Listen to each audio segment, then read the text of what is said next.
Calling the meeting to order, the Standing Committee on Transport, Infrastructure and Communities, pursuant to the order of reference of Monday, June 19th, Bill C-49, an act to amend the Canada Transportation Act and other acts respecting transportation and to make related and consequential amendments to other acts. I have a script that I've been asked to read so that everyone understands exactly how we go through this procedure. I'd like to provide members of the committee with a few comments on how committees proceed with the clause-by-clause consideration of the bill. As the name indicates, this is an examination of all the clauses in the order in which they appear in the bill. I will call each clause successively, and each clause is subject to debate and a vote. If there are amendments to the clause, in question, I will recognize the member proposing it and who may explain it. The amendment will then be open for debate. When no further members wish to intervene, the amendment will be voted on. Amendments will be considered in the order in which they appear in the package each member received from the clerk. If there are amendments that are consequential to each other, they will be voted on together. In addition to having to be properly drafted in a legal sense, amendments must also be procedurally admissible. The chair may be called upon to rule amendments inadmissible if they go against the principle of the bill or beyond the scope of the bill, both of which were adopted by the House when it agreed to the bill at second reading, or if they offend the financial prerogative of the Crown. If you wish to eliminate a clause of the bill altogether, the proper course of action is to vote against that clause when the time comes, not to propose an amendment to delete it. Since this is the first exercise for many new members, I will go slowly to allow all members to follow the proceedings properly. If during the process the committee decides not to vote on a clause, that clause can be put aside by the committee and revisited later. Amendments have been given a number in the top right corner to indicate which party submitted them. There is no need for a seconder to move an amendment. Once moved, you will need unanimous consent to withdraw it. During debate on an amendment, members are permitted to move sub-amendments. These sub-amendments do not require the approval of the mover of the amendment. Only one sub-amendment may be considered at a time, and that sub-amendment cannot be amended. When a sub-amendment is moved to an amendment, it is voted on first. Then another sub-amendment may be moved, or the committee may consider the main amendment and vote on it. Once every clause has been voted on, the committee will vote on the title and the bill itself, and an order to reprint the bill may be required if amendments are adopted, so that the House has a proper copy for use at report stage. Finally, the committee will have to order the chair to report the bill to the House. That report contains only the text of any adopted amendments as well as an indication of any deleted clauses. Thank the members for their attention. I wish everyone a productive clause-by-clause consideration of Bill C-49, an act to amend the Canada Transportation Act. Pursuant to Standing Order 75-1, consideration of Clause 1, which is the title, is postponed. I will now call Clause 2 to open up today's discussion. I'm sorry, Mr. Chong. Yes, just on a very small point of order, just very briefly. Madam Chair, I'm wondering if we could, for future meetings, ensure that we meet between 3:30 and 5:30 on Tuesdays and Thursdays, which is our normally allotted time, and if there are circumstances which require us to meet outside of those times, that we be given forewarning about those hours, preferably a week or so in advance, so that we can plan our schedules, because this meeting, which is sitting till 8:30 tonight, I became aware of it yesterday afternoon, and it's caused quite a bit of work for my office to find duty coverage and to cover my other responsibilities that I have. So I just put that out there as something that maybe we can all work toward for future meetings, that we meet during those regularly allotted time slots, Tuesdays and Thursdays, 3:30 to 5:30. If there are extenuating circumstances that require us to meet beyond those times, that's fine, but if we could have forewarning of a week or so in advance so that we can plan our schedules accordingly. Thank you very much, Mr. Chong. One thing that I wanted to make mention, if the committee is acceptable, we will put together groupings of clauses that have no amendments. But if any of the members want to speak to any of the clauses to get some comments on the record, please make sure you flag that down, and that's perfectly acceptable if you want to get on the record on some comments on particular clauses. So, Mr. Lobb. Thanks, Madam Chair. I wondered if the clerk could tell us at this point how many of the amendments he's ruled out of order, because it doesn't directly pertain to the bill, and if there are some, you'll be notifying us before we go into it so we don't waste time debating amendments you're going to rule out of order, correct? Right at the beginning, Okay, for sure. thank you. Not a problem. We have had tremendous cooperation amongst all of the party members throughout this whole process, and I hope we will continue that, and we might be finished this much faster than some of us anticipated. So, all right. So we have so I'm going to move from Clause 2 to Clause 8. Shall be adopted. All those in favor? Carried. Clause 9 has a conservative amendment. Ms. Block. Thank you very much, Madam Chair. And I don't intend to spend a lot of time providing rationale to the amendments that our party has submitted. Certainly, almost everybody around this table was in attendance at all of the, testimony that we heard from our witnesses. But I will suffice it to say that this amendment is in keeping with a recommendation from Francis Tuga. And do I need to read the amendment into the record? I can just leave it at that and state that, the rationale for that proposal was that C-49 is not oriented toward fulsome disclosure, not to customers, not to the agency, not to the minister. Therefore, the proposal that was provided by this witness is a simpler revision to the performance data provisions of C-49. Any further discussion on the amendment proposed by Ms. Block? All those in favor? Opposed? Okay, does not carry. So do we need to get Clause 9 again? 9 carry? Madam Chair. Oh, sorry. Yeah, without the amendment. The amendment did not carry. But shall Clause 9 carry? Madam Chair, I do have an amendment that I would like to introduce at this time to Section 4.1 in Clause 9, and I believe it is on page 4. So after line 33, we would move that this clause be amended to read as follows. 4.1, the minister shall, no later than 3 years after the day on which this section comes into force, appoint one or more persons to carry out a comprehensive review of its operation, and shall, within a year after the review is undertaken or within such further time as the House of Commons may authorize, submit a report to Parliament on that review, including recommendations for any changes.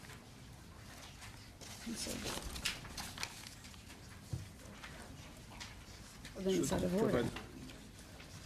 So then, appears as if this Ms. Block is out of order as it impacts on the financial prerogative of the Crown.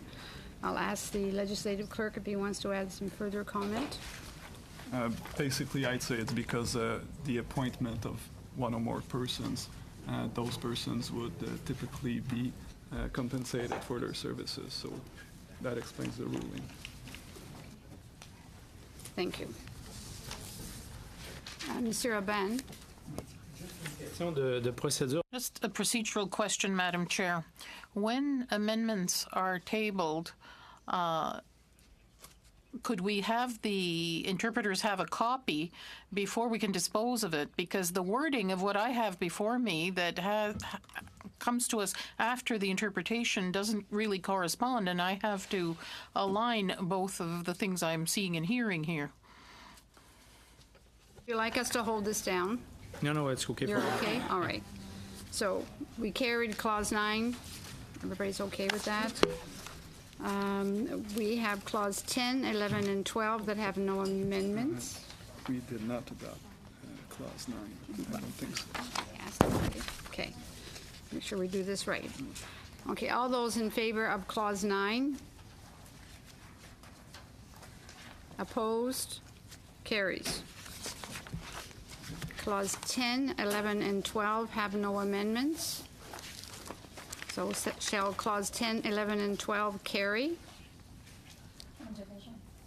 Division. All those in favor? Carry. All right, Clause 13, Ms. Block? Yes, thank you, Madam Chair. We have a motion to amend Clause 13, replacing lines 9 and 10 before you. And the line that we are replacing is to say purposes of carrying out its powers, duties, and functions respecting any matter that comes within its jurisdiction under an act of Parliament and despite.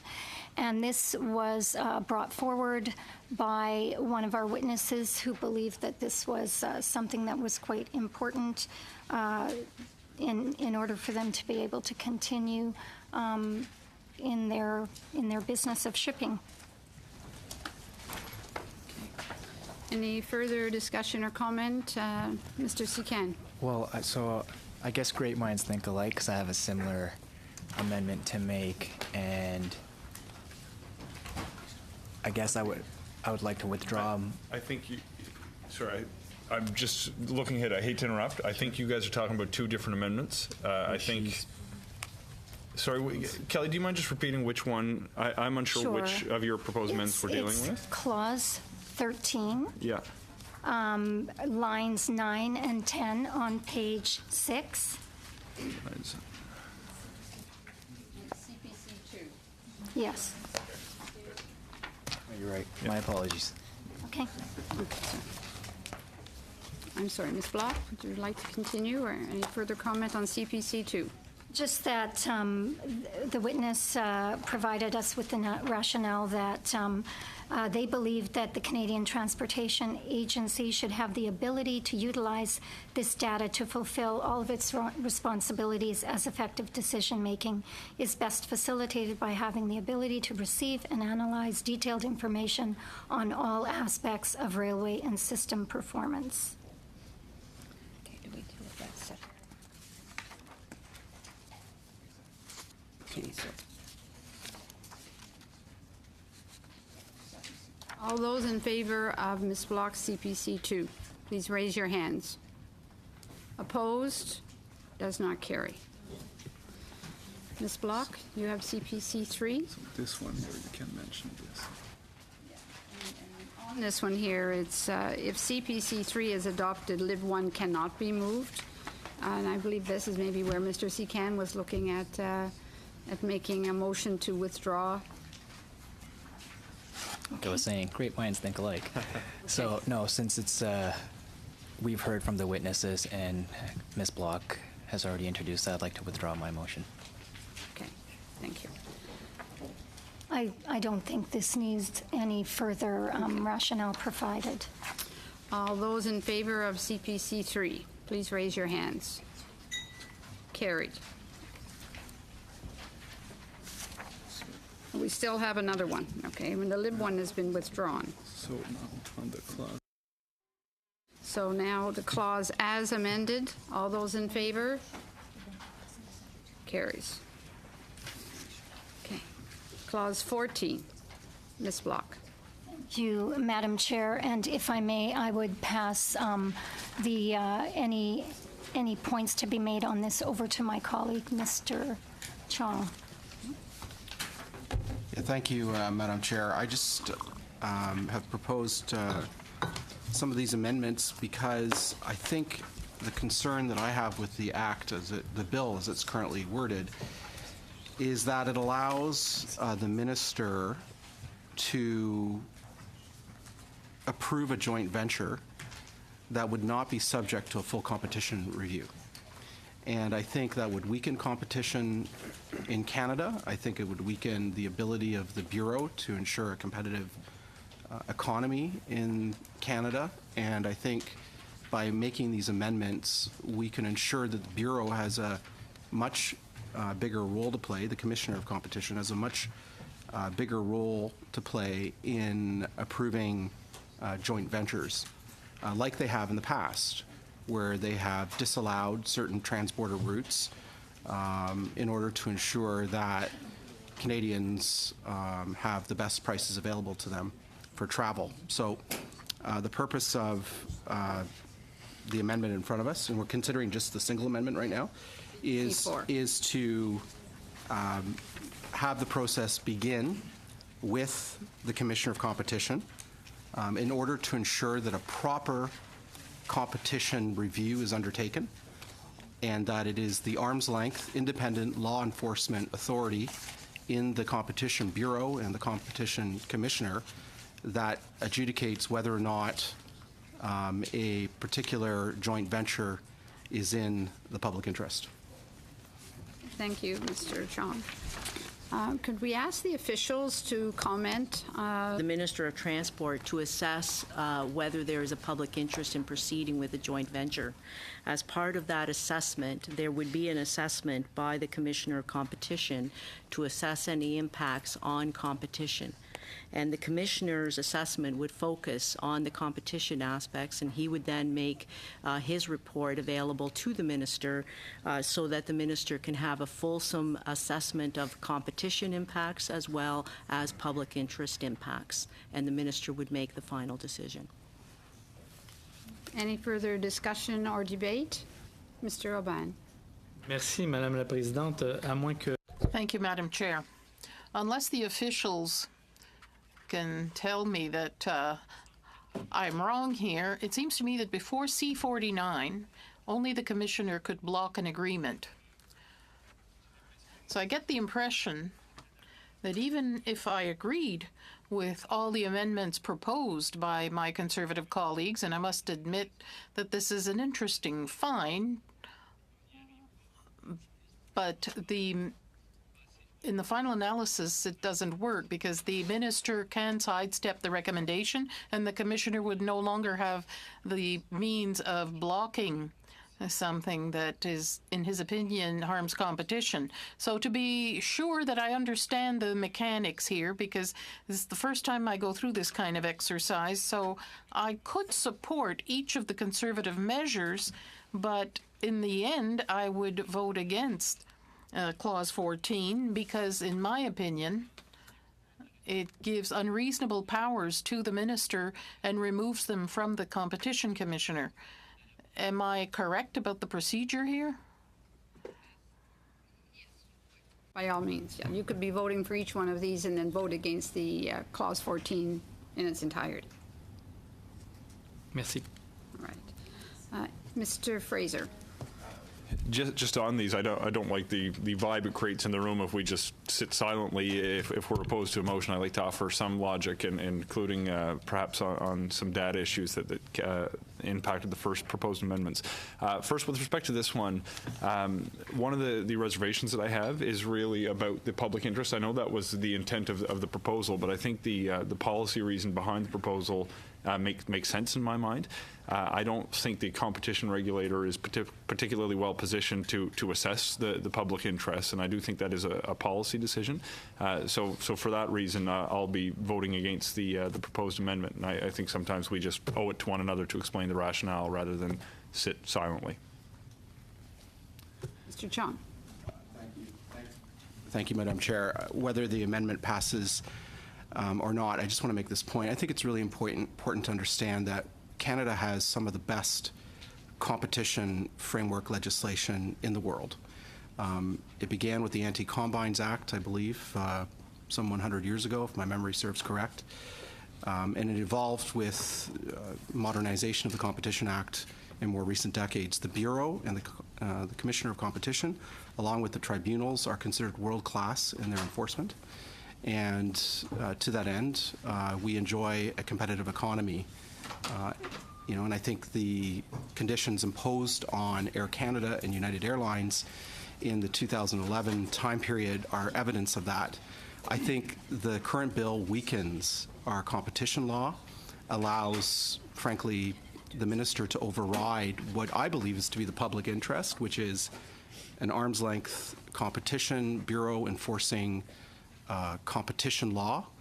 And I think it will lead to less choice for consumers and higher prices for the traveling public. So that's why I propose these amendments.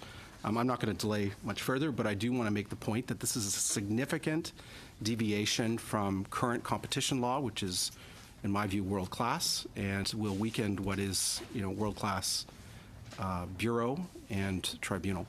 Thank you. Thank you very much. Okay. No further discussion on CPC 4. All those in favor of the amendment proposed by Mr. Chong? Opposed? Okay, does not carry. Okay. CPC 5. Yes, thank you, Madam Chair. Just briefly, this amendment would simply require the Commissioner to make public a summary. As the Act is currently worded, the Commissioner has the choice not to make public the summary. I think it's a very simple amendment in the interest of transparency and open government. I think the more we can make public, the better it is. And it also requires the Minister to make the decision public. It's a simple amendment. Would the department like to offer any comment on CPC 5? Sure. In fact, the intent behind C49 is to be as transparent as possible, but there are concerns about some of the confidential information that may be presented as part of these submissions. And in the Act or throughout the Act, there are provisions to protect the confidential information. And so while the Act didn't say that the reports had to be made public, we wouldn't necessarily oppose that, but we would ask that consideration of the confidentiality provisions would have to be safeguarded in order for a report to be made public, because certain information can't be in the public domain. Okay, Mr. Fraser, and then we'll be back to Mr. Chong. So far as I can tell, there's three consecutive proposed amendments that kind of relate to the same thing around transparency on this. I support the measures. I am conscious of the fact that there's proprietary information that might be compromised here that the commercial participants, for good reasons, don't want to disclose. Is there a way that we can accomplish the transparency, the attempt to achieve greater transparency while carving out commercially sensitive proprietary information of the commercial parties? Amendment? I don't have specific language prepared. I'm essentially asking for a sub-amendment here. Can I answer, Madam Chair? Sure. Yes, I think we could by adding language in the proposed amendments with respect to. There's a couple of things, so in the first amendment, like you would only want to make information if the joint venture goes ahead, is first and foremost, right? If it's withdrawn, then that information won't be made public and may be considered, but it won't go forward. But at the end of the amendment, it would be highly desirable that we include that. So it says a public summary of the conclusions of the report. That does not include any confidential information. It's not an amendment per se. Okay. I'm sensitive to the fact that we don't have this in both official languages. Répétez. Si vous proposez un amendement en If you propose an amendment in English, the translation will come across. If maybe we can just set this aside when we have, maybe if we have a quick recess at some point in time, we can come up with proposed language to do this, just because I don't have it sitting in front of me right now. I don't expect it would take a long time, but in the interest of continuing on, we can just revisit this once we have some language put together. Good. All right, so we'll hold down CPC 5, and we will go on to CPC 6. Thank you, Madam Chair. This amendment proposes simply, in the same vein, to make public a decision in that regard. So why don't we set, if there are concerns from the members opposite regarding this amendment. Perhaps we could also set that aside so that during our votes, which are coming up, we can figure out the wording that would work. Hold the whole clause down. Because we go On 6 and 7, the same issue applies. Yeah, then let's just say, well, why don't we just hold down clause 14, and we'll come back to that when our great committee members try to find the right word. Okay. All right. There are no amendments to clauses 15 to 18, so shall clause 15, 16, 17, and 18 carry? All those in favor? Okay. Clause 19. Mr. Aubin, would you like to speak to your amendment, please? Ça va pas long, Madame la Présidente. Just a moment, Madam Speaker. I won't be long. I'm trying to get there. Bon, on va ralentir un peu. On est bien au NPD 1. This is NDP 1.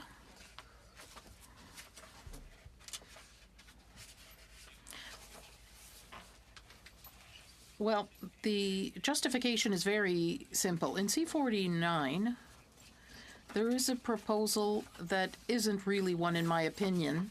It's a solution to save time.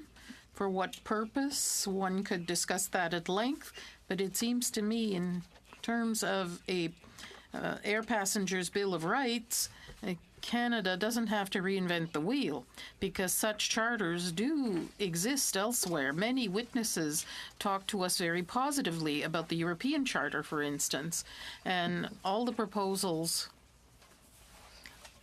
in this amendment seek to include in the Act the main rights to which passengers could be entitled and have recourse to in case of a problem.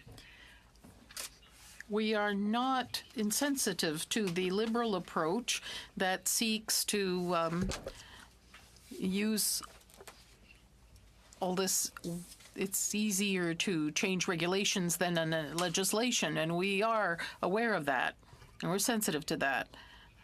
There are details such as the amounts of the fines, but when it comes to the fundamentals of the rights, the problems have been known for a long time, and it is possible, for instance, to apply the equivalent of what the European Charter proposes. And that is exactly what is proposed in the many lines of text before you. It's a concrete proposal, and I urge my colleagues to examine it and to take a position.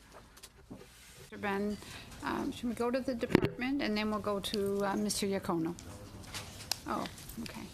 Okay.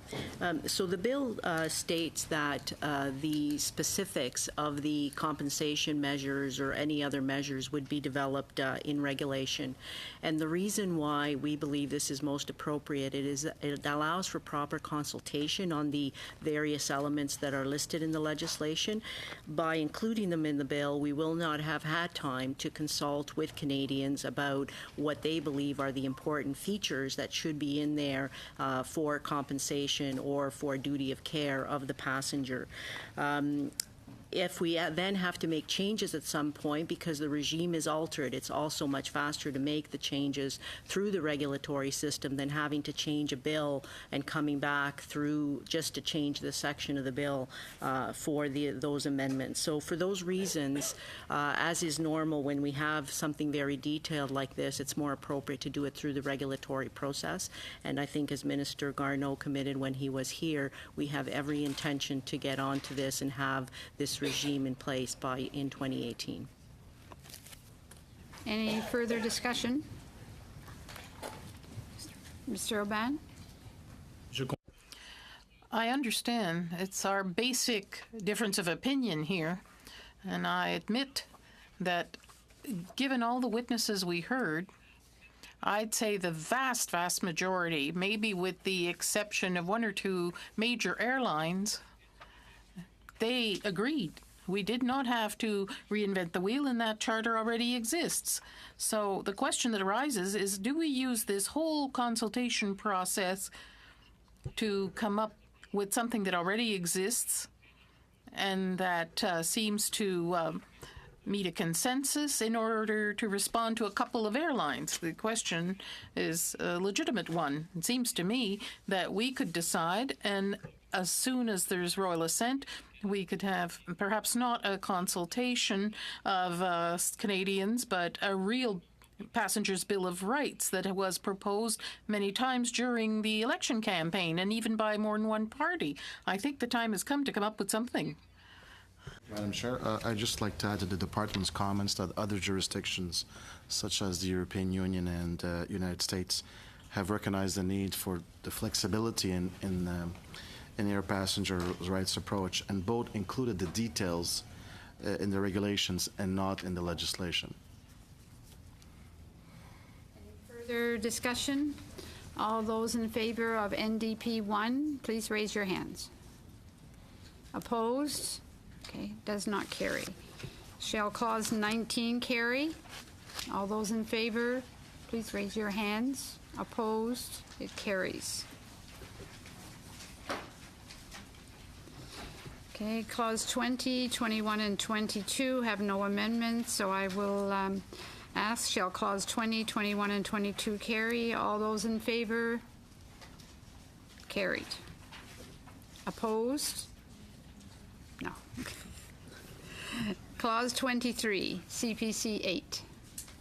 Thank you very much, Madam Chair. And this speaks in particular to level of service, and we heard from a number of witnesses some concerns in regards to some of the wording in C49. This bill includes an addition to the level of service provisions which requires the agency to dismiss a complaint if it is satisfied that the railway has provided the highest level of service that is reasonable in the circumstances. And what we heard was that unfortunately this does not tell shippers what they must prove in order to succeed in a level of service complaint. If the intent is that unless the railway has provided the highest level of service that is reasonable in the circumstances, it will be found in breach of its obligations, then the section should be amended to say so clearly, and that's what this amendment is intended to do, Madam Chair. Thank you, Ms. Block. Would the department choose to comment? We believe that actually the language that is in the bill already achieves the objectives of the amendment. It specifies that the shipper is entitled to receive the highest level of service possible, and that really we don't need to add additional language that specifies that. It also includes the factors that the agency would have to take into account in determining that level of service. So we believe that it does accomplish what the amendment is trying to say. Okay. Any further comments or discussion? Mr. Aban. I have a question about the French formulation. I really don't understand it. It says in 1.2, l'office ne décide que la compagnie que s'il est. It seems to me that the rule in French is if you use ne, it has to be used with pas. That's not the meaning here of the amendment, if I understand it correctly. It should be l'office décide. The agency decides only if, and then you'd have the series of conditions that are being deleted here.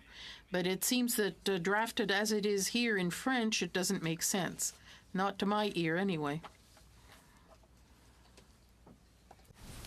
Je ne suis pas rédacteur législatif ni grammairien, mais je sais que ce ne-là s'appelle le ne explétif et qu'il est... This is the expletive ne. It's a cosmetic and stylistic choice.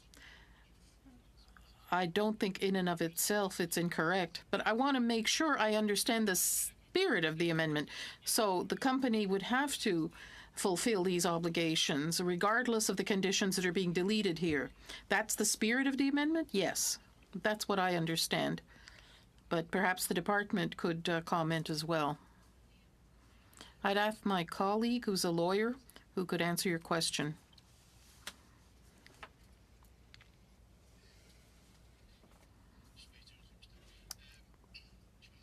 I think that you understood the essence of the amendment. I'll just explain it for the committee. The choice of language that was used in the bill uses this positive formulation, saying ne décide instead of the negative as is being proposed here. And the reason from a drafting standpoint we use the positive is because elsewhere in the bill asks the agency to make sure the company fulfills its obligation. It's done in a positive way. So the amendment being proposed is consistent with the obligation of service under the legislation. That's why it's formulated this way. Okay. Comment on CPC 8. All those in favor of CPC 8, please raise your hands. Opposed? Okay, does not carry. Shall Clause 23 carry? Please raise your hands. Opposed? Carries. Okay, Clause 24. Shall Clause 24 carry? Clause 25 carry? Clause 26, we have CPC 9. Ms. Block? Thank you very much, Madam Chair. This section and this amendment has to do with access to competing railways. We heard an awful lot of testimony about the long-haul interswitching, and I think we would all agree that we heard from many of our witnesses that they thought in so many ways this bill got a number of things right, but that the long-haul interswitching remedy was creating a lot of problems for our shippers, and in particular that the long-haul interswitching remedy in Bill C-49 is far less user-friendly. And so I believe that this amendment is being put forward to ensure that the extended interswitching that our shippers have come to enjoy remains in some way, shape, or form a remedy for them. The department like to comment, please? As I think both I said at one of the last appearances as well as the minister, the extended interswitching provision was really a temporary measure under the Fair Rail for Grain Farmers Act. And it was introduced to address the very unusual situation that happened in 2013 and 14 with the large, in fact, the largest grain crop ever, as well as a very difficult winter. That clause presented numerous difficulties in terms of the cost-based rates, and in continuing that, we were just propagating a problem that there will at some point arrive a scenario where the railways will not be investing in their infrastructure, which will then lead to the deterioration of the system. So for that reason, we did not renew that provision in this bill. The provision actually ceased to exist as of August 1st of this year because it was not renewed, and that was in the previous bill. Mr. Fraser? Sort of a general comment. I think this amendment is to, as you sort of described, to say, look, some people like the extended interswitching, and in your view, it's superior to the proposed long-haul interswitching. To follow up on the comments made by our officials here, I do think the Bill C-30 was the right thing to do. It was actually very smart at the time to help move product that was stranded, and I would have supported it at the time. I think we've now had the benefit to consult across Canada, and I keep thinking to myself, the starting point is not the draft legislation that we all started with. Right now, there's not a system in place. And when I look at long-haul interswitching, it's part of a pretty intricate balance that extends the ability for producers and shippers to move goods in different geographies, in different commodities. And when I look at some of the protections in here that are available to shippers, I view this as a very positive bill from a shipper's perspective. I'm looking at data disclosure, retaining the maximum revenue entitlement, reciprocal penalties, the adequate and suitable service. I understand that there's some shippers in the grain industry in a limited geography that are familiar with a certain system, but I want to just have my voice on the record to say, given the starting point that we have right now, this is a pretty intricate balance that I think is really going to help shippers in different commodities and different geographies get their goods to market. So I can't, in good faith, support an amendment that's going to essentially dismantle the long-haul interswitching system that's really the focus of a major portion of this bill. Mr. Hardy? I think that, the previous government wisely did put a sunset clause on this because it was brought in to apply to, a particular situation. And although the long or the distance prescribed, 160 kilometers, was actually, I don't think, ever used. Might have been used once, in that period of time. What it did do was introduce, if you like, a replacement for what would ordinarily or hopefully be a competitive situation. The extended rates or the extended distance in the long-haul interswitching would do two things. First of all, it would open up more of the country to competitive rates. And secondly, it would also open up more commodities, too. The original one was specifically, of course, to move grain.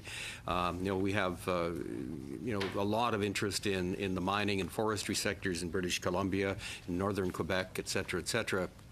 And I think that there are some amendments coming up that will also address that and, at least in my view anyway, enhance the ability of long-haul interswitching to do what it was intended to do. Okay, Ms. Block and then Mr. Aubin. I will just follow up with one comment that this amendment was put forward by the Western Canadian Shippers Coalition, so it wasn't strictly one commodity that was raising the concerns. The province of British Columbia was included in this amendment, I think, to address some of the concerns that are also contained within the long-haul interswitching, which would be the exclusion zones. Mr. Aubin? Je pense que pendant notre semaine, I think that during our week of testimony, the value of 160 kilometers was clearly established by many witnesses. I don't want to go back over this again.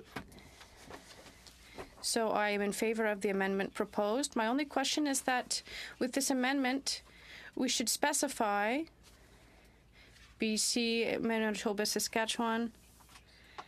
And I just wanted to know what justifies the fact that other provinces keep the 30 kilometers provided for in the law. On to that, or the department would like to comment on Mr. Aubin's suggestion, or Ms. Block? I would simply put forward that this was the Western Canadian Shippers Coalition putting this forward, so they maybe didn't think that they could speak for folks in the East.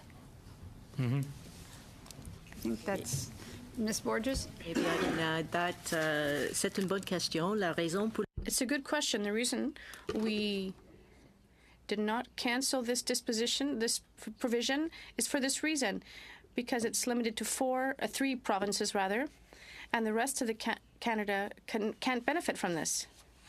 The new proposal that we put forward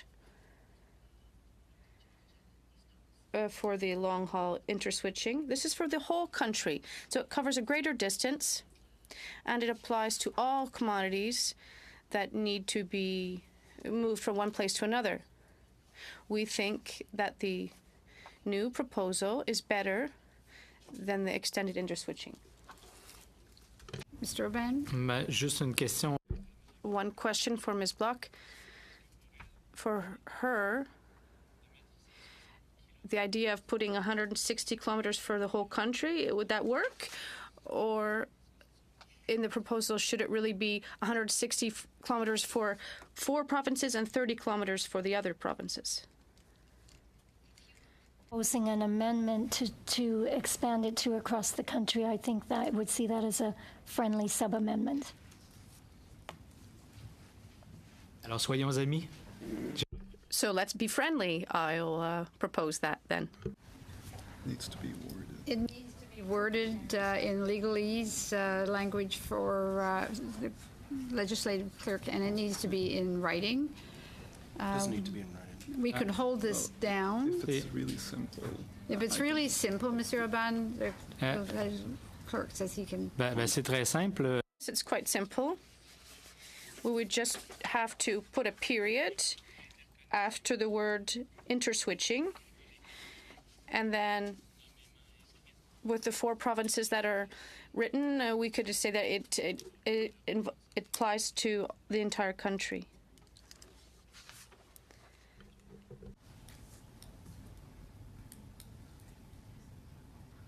Mr. Fraser? I'm curious as to the department's view of this. It strikes me that when the interswitching 160 kilometers radius was developed, there was serious consideration about how much of the grain that needed to be moved was within 160 kilometers of an interchange point. I don't know what the infrastructure is like in Northern Ontario, for example, and if 160 kilometers makes sense at all. I assume, given the consultation process that went on with the minister, that a lot of witnesses were very complimentary towards. The figure he landed for long-haul interswitching at 1,200 is no coincidence. Can you just elaborate as to whether 160 kilometers is a workable distance given our geography and infrastructure across Canada in different regions? We believe that the provision, the long-haul interswitching, is really aimed at the captive shippers that are further away. They don't have close proximity to an interchange, so 165, 175, 200 wouldn't do anything for them. And that's why it has the 1,200, or actually 50% of the total distance. And that is going to be of better value for a lot of the shippers across the country that only have the opportunity to use one railway, to give them a competitive alternative at the interswitch point. The extended interswitching that was in the previous act was really meant for very short moves, and that was because the rates were at a cost base. And for the LHI, they are not at a cost base. They're based on comparable rates. So we're talking about two very different mechanisms, but the real objective here is to provide shippers who don't have competitive alternatives a competitive alternative through the long-haul interswitching. Okay, a suggestion for the committee in order to give Mr. Aubin a bit of time to sort out just how he would like to make that friendly sub-amendment. Should we hold Clause 26 down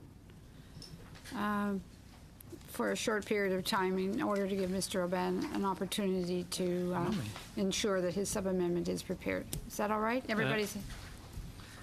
En tout respect, With all due respect, Madam Chair, I submitted a friendly sub-amendment that was very simple. I didn't receive a reaction, but if it's okay with them, we can move ahead.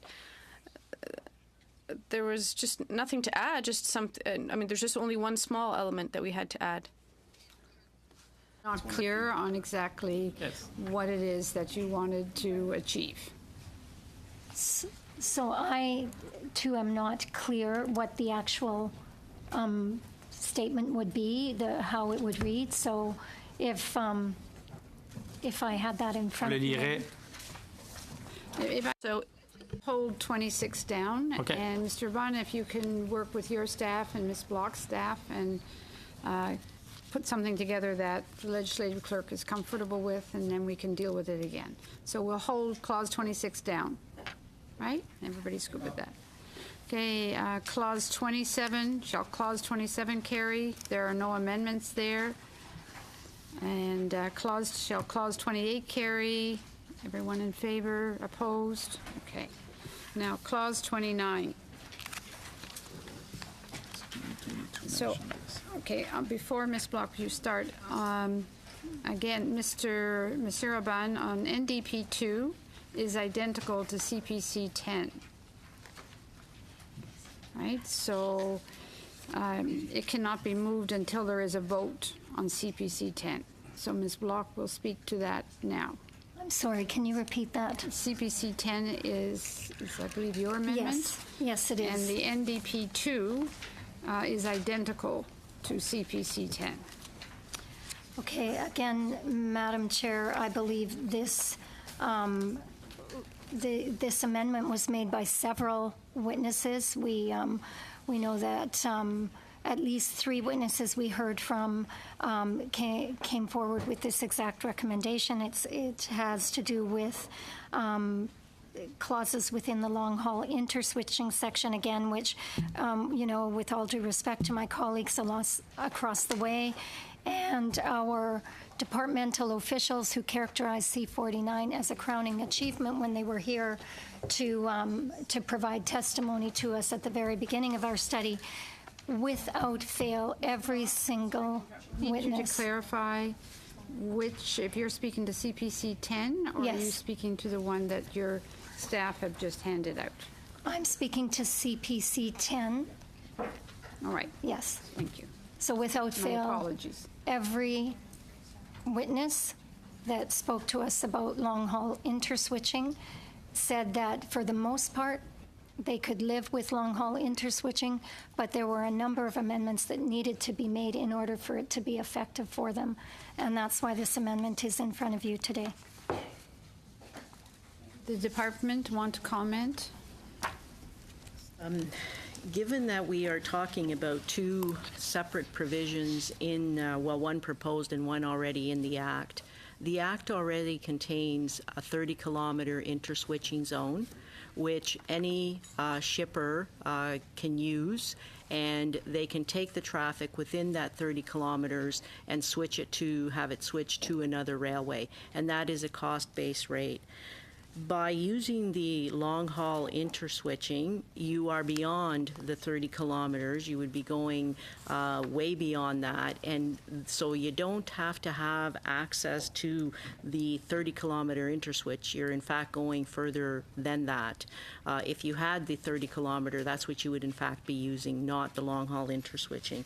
So this is really conflicting with the long-haul interswitching, and it duplicates it. It's when they're moving a product, when the railway is asked to move a product to an interchange under the long-haul interswitching, it's already in that direction, but it will be longer than the 30 kilometers because they don't have access to the 30 kilometers. So I think the amendment conflicts with a provision already in the Act, and it conflicts with a proposed new portion of the Act being long-haul interswitching. Monsieur Aubin? Non, on parle bien de We're talking about CPC 10? Yes, in the best possible direction. I'm trying to understand what was said. I just wanted to say that I'd like to congratulate Ms. Block. She talked about the time of the recommendation. We have the same time. We proposed it at the same time, in fact, but she got to the punch first.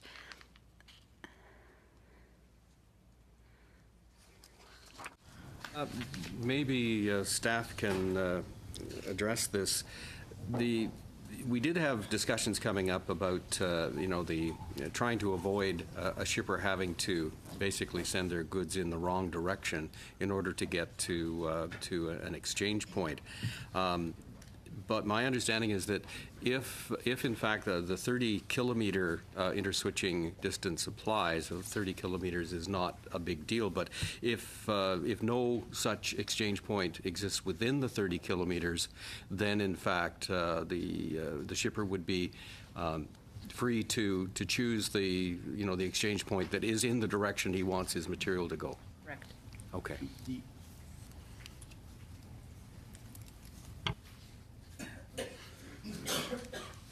So if I would like to refer the committee to section 136.1 of the bill. So in the legislation, if one of the point of debate between the shippers and the railways is it's what is the nearest interchange, section 136.1 of the proposed bill provide that it's the interchange that's in the reasonable direction of the movement of the traffic. So the concept that a shipper is going to be forced to go in the wrong direction is addressed by section 136.1 of the legislation. Any further discussion on CPC 10? All those in favor? Opposed? Okay, does not carry. CPC 11. So we don't deal with... Well, NDP 2, CPC 10 failed. And it's this NDP 2 is the same as CPC 10. So it doesn't require a separate vote on it. So on CPC 11. Yes, thank you very much, Madam Chair. And I know this is the one that has been circulated. Oh, okay. Okay. So CPC 11 is deleting lines 5 to 42, and this, of course, has the exclusion corridors built into this section. I think we heard from many of our witnesses that although we're hearing that long-haul interswitching and all the remedies contemplated in this bill is an answer for our captive shippers, we heard numerous testimony that said this would do no such thing. In fact, it serves to act as the competitive line rates that they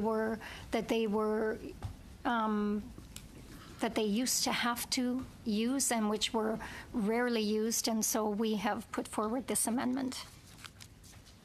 Okay, would the department like to speak to this amendment? So as I'll repeat, the long-haul interswitching is meant to give captive shippers access to a second carrier that they do not have today.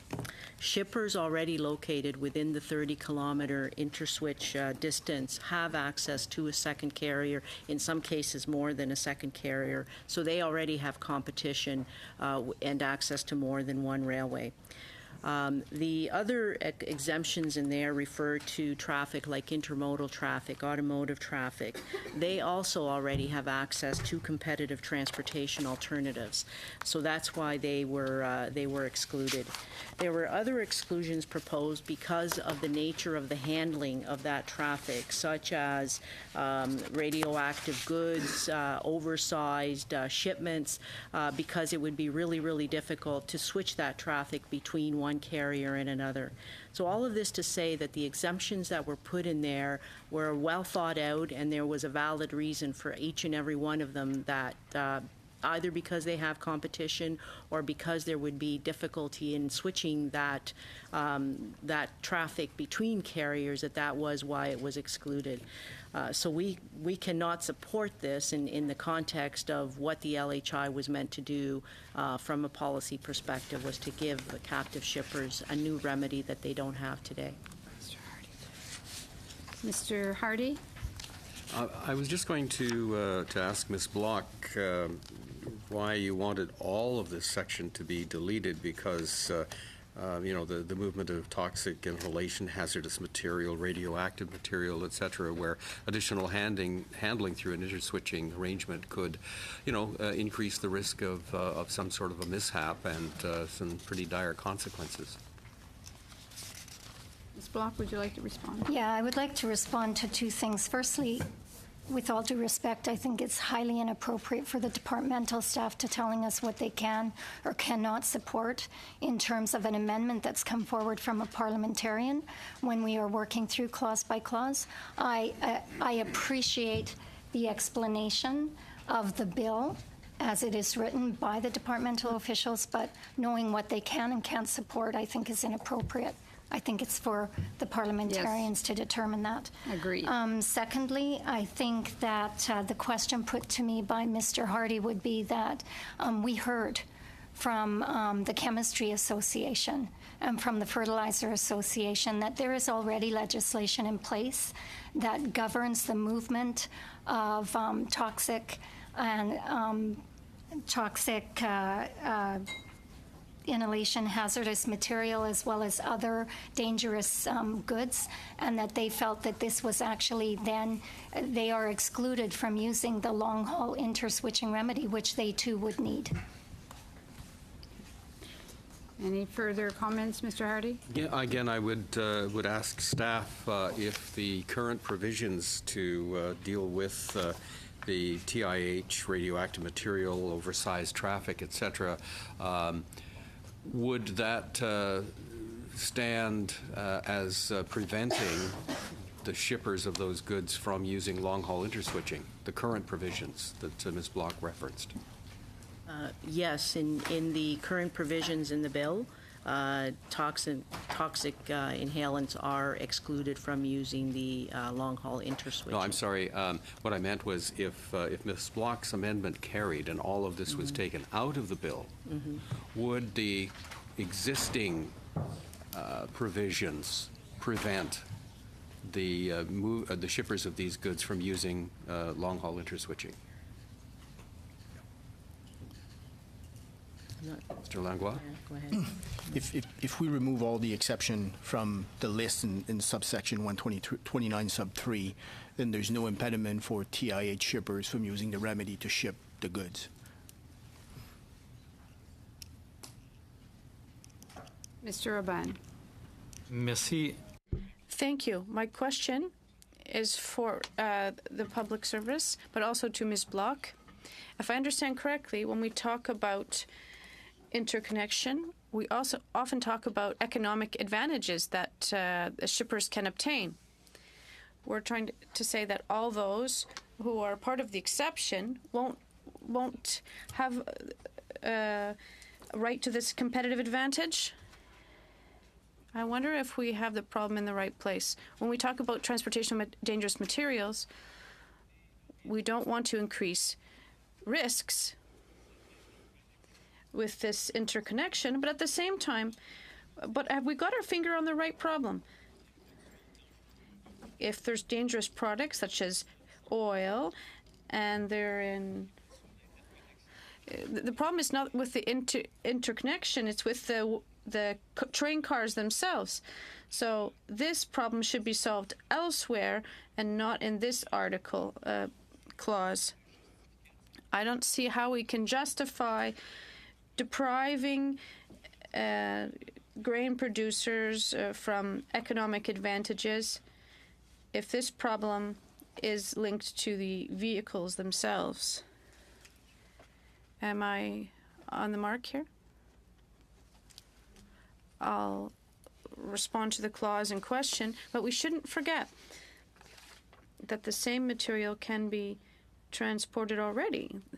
There's no ban on the transportation of these commodities, but they have to be provided in the proper container.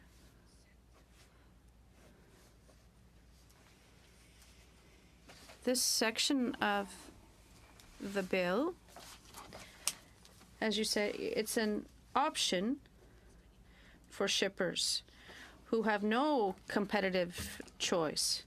They only have access to one carrier to transport their material. And that's the problem. And that's why they've been excluded. But already, all dangerous materials and non-dangerous materials can be transported by rail.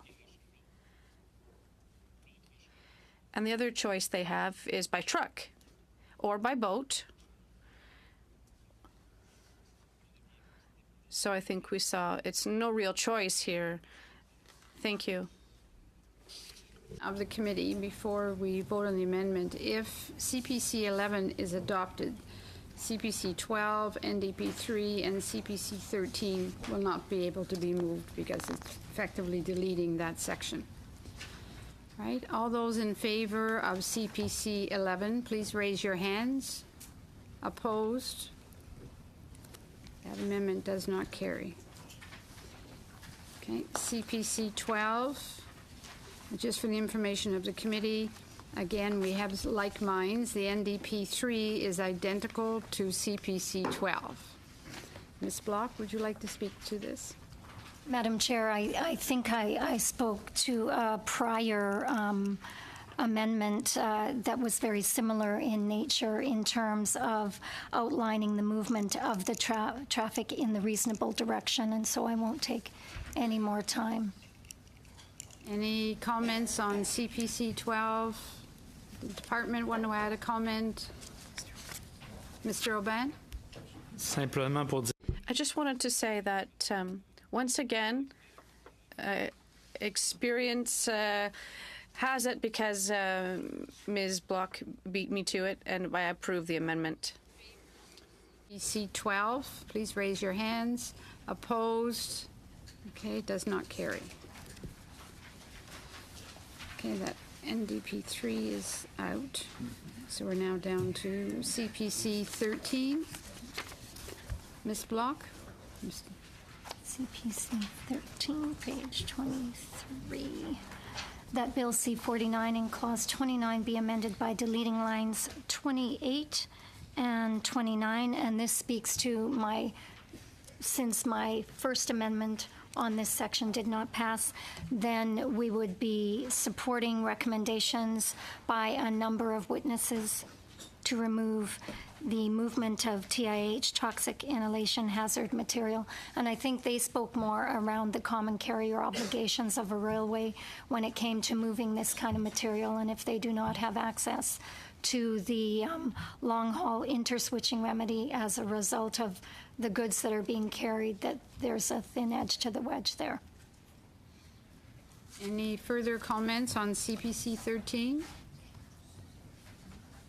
Mr. Fraser? Just our department officials suggested previously that with certain kinds of goods that were excluded from long-haul interswitching, it wasn't because we don't like them. It's sort of, there's some specific reasons about their handling.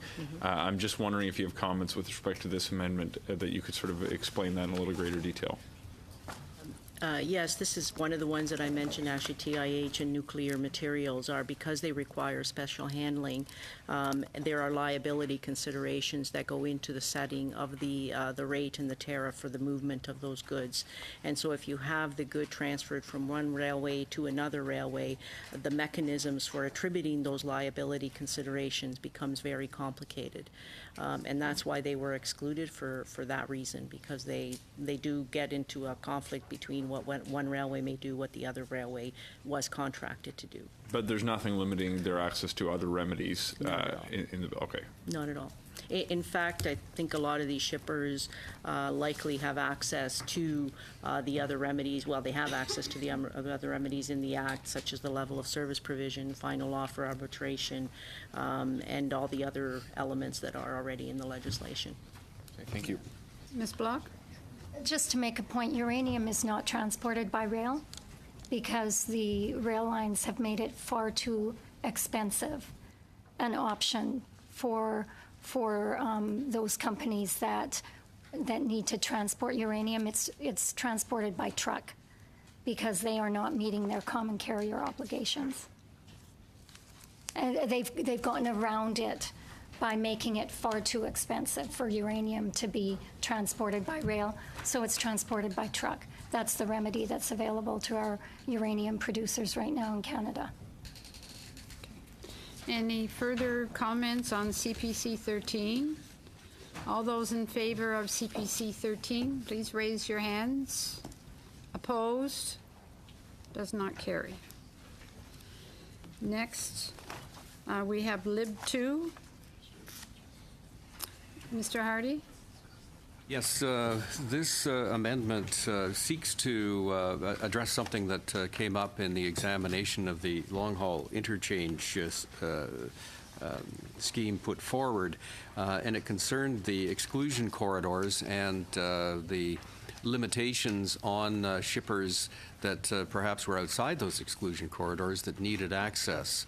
The exclusion corridors themselves, as we understand, do provide ample competition between the lines because, or for shippers, because there are at least two railways and in many cases more operating in those corridors. So in order to open up long-haul interswitching to more places in the country, places that need it, I'm proposing that adding after line 42 on page 23, the following, number 4, for the purpose of paragraph 3B, an interchange located in the metropolitan area of Montreal is deemed to be outside the Quebec-Windsor corridor for a shipper who has access to the lines of only one Class 1 rail carrier at the point of origin of the movement of its traffic at a point north of the Quebec-Windsor corridor in the province of Quebec, if the nearest interchange in Canada is located in the Quebec-Windsor corridor. The practical outcome of this would be to open up long-haul interswitching and obviously competitive rates in communities in northern Quebec, such as Chibougamau, Val-d'Or, Lac-Saint-Jean.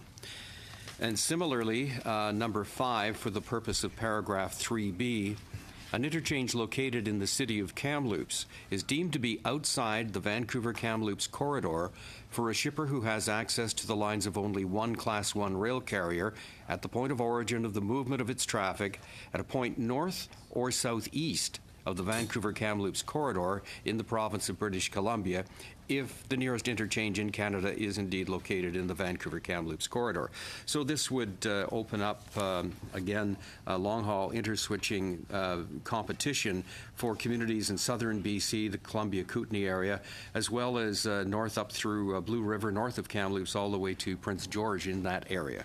So I believe, Madam Chair, that this addresses some limiting impacts of those exclusion zones and certainly opens up, per my earlier comments, the ability for shippers of other commodities in the mining sector and the forestry sector to have access to competitive rates. Can I ask the department if they could comment on Liberal 2? Sure, thank you. The reason why we had excluded interchanges in those two corridors was simply because of the amount of traffic that moves in those corridors, and the interchange points in those corridors normally offer competition. But we recognize the point that you made about the captive shippers, particularly in northern Quebec and northern BC, in fact in northern Alberta as well, and southern, that where they are, where they only have access to one railway, that the nearest interchange point for some of them happens to be in the point inside of that corridor. For example, in British Columbia, the interchange point is Kamloops, and the other interchange points then are further south. So they would, in fact, by the way we worded it, it was worded in the bill. They would be precluded from interchanging traffic at that point,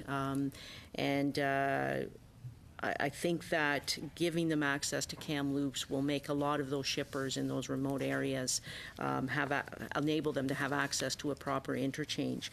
I think the same point applies to the Quebec Windsor corridor for the traffic that is in northern Quebec, because they only have access to one railway, and in the corridor the logical interchange point would be Montreal, because there would be no other interchange point in between. So I think that the member is correct that this would give them the opportunity to interchange at those two locations.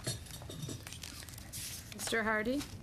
I was just wondering if what I've read here is our take as to how this could be worded. Would department officials have potentially the wording that would fit appropriately into the bill?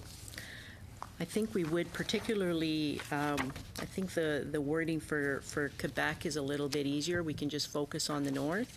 But the wording for the Vancouver-Kamloops area, the way the corridor is defined right now in the definition section in the bill is really from Kamloops west. So if we're going to make Kamloops the interchange point, it would be better to exclude it from the definition, right? So start the corridor just west of Kamloops, and so we can change the longitudinal definition that is in the bill from, I think right now it's 120.25 degrees. That we would move that further west to the nearest point is probably Ashcroft, British Columbia, which they have an interchange there, would be 121.21 longitude, and that's a simpler change to make. All right, thank you. Any further comments? Right, although I was just saying, I'm really thankful for the fact that members opposite heard the concerns of our captive shippers in northern British Columbia and northern Quebec, and managed to find a way to amend this section. Good. All right, all those in favor of the amendment, Lib 2 amendment, all those in favor? Carried. Okay, NDP 4. Mr. Aubin. Oui, merci, Madame la Présidente. Thank you, Madam Chair. Very quickly, the idea of this amendment is to refer to Section 127, 1 and 2, that presents a process where every party can ask for interswitching, and the office can force a railway to have the proper facilities for an interswitching. We think that this same statement should apply to interswitching and long-haul interswitching. So it's in order to be consistent that we are proposing this amendment. Further discussion on NDP 4? Mr. Fraser? This is one, Mr. Urban, I had trouble sort of understanding what it is getting at, and I appreciate your introduction. I'm wondering if the department can add some clarity as to the impact that this would have, and I may come back to Mr. Urban just because I'm still a little foggy on what's trying to be achieved here, but if the department could maybe offer comment to begin with, that would be just help clarify things in my mind. Go ahead. Yeah. Sure, I can respond to that and clarify a couple of the points. So, I guess just to be clear, the LHI remedy is designed so that short-line rail carriers are not subject to an LHI order. So if this amendment is kind of aimed at subjecting short-line rail carriers to interswitching or long-haul interswitching provisions, that was a deliberate design of the remedy. And of course, care was taken in designing the LHI remedy so that shippers on short lines are able to access LHI at the point of connection with the Class 1 railway. In terms of what provisions apply for the movement of traffic within a 30-kilometer radius, the interswitching provisions will continue to apply. So I hope that addresses your questions. I'm curious, what was it short lines that you were trying to get at with the proposed amendment?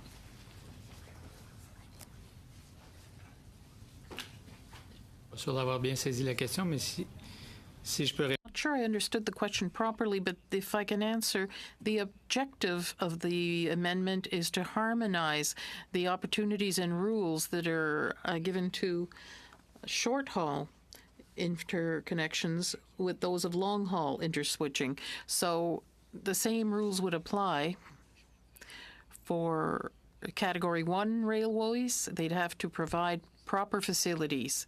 That would be valid for short haul or long haul.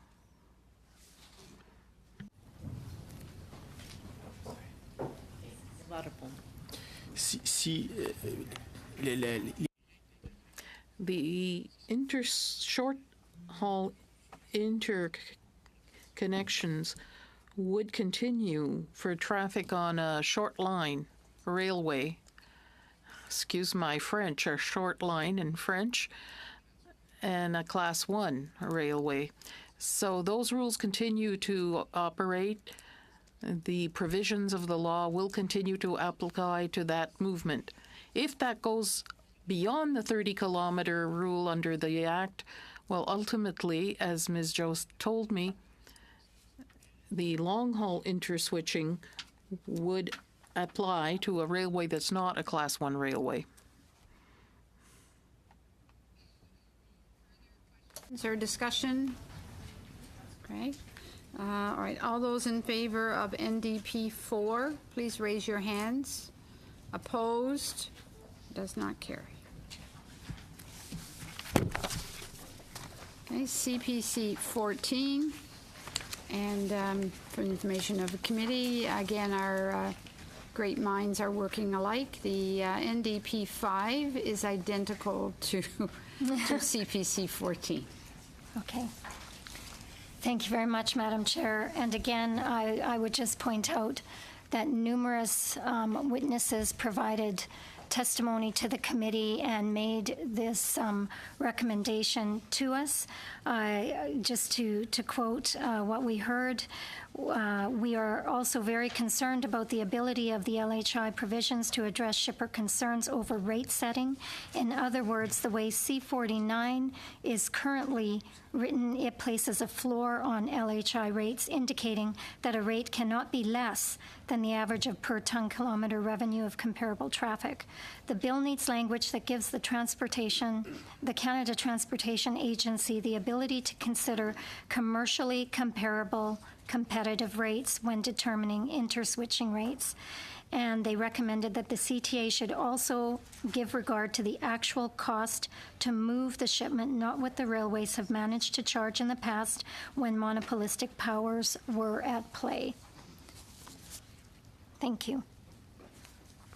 Madame la Présidente, je voudrais dans un premier temps... First of all, I want to reassure you and tell you that Ms. Block and I did not consult one another, but quite obviously we heard the same witnesses. And if two parties, without any consultation, frequently come to the same conclusion, it's because there must have been very broad consensus among our witnesses. I'm a little disappointed to see to what extent amendments are being defeated when they seem to be the subject of broad consensus. I hope that on this side we can manage what was not managed beforehand, because the situation is a duopoly. When you compare previous prices, if you can't put them within a competitive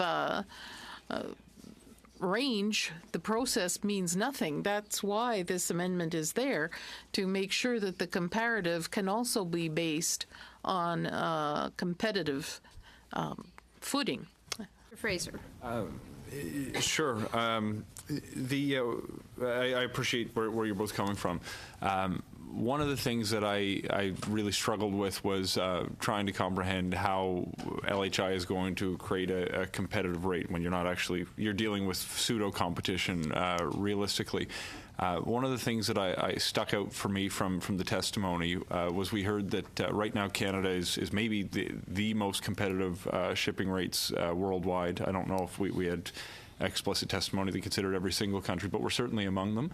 And I remember there was a witness, I believe it was from Tech, that explained some of these bigger captive shippers are actually operating in more or less a competitive circumstance when they have a lot of bargaining power at the table. And he explained, and I forget the gentleman's name, that when we compared the rates they were getting, despite the fact that they were captive, to the rates they were getting in competitive U.S. markets, they were pretty much on par.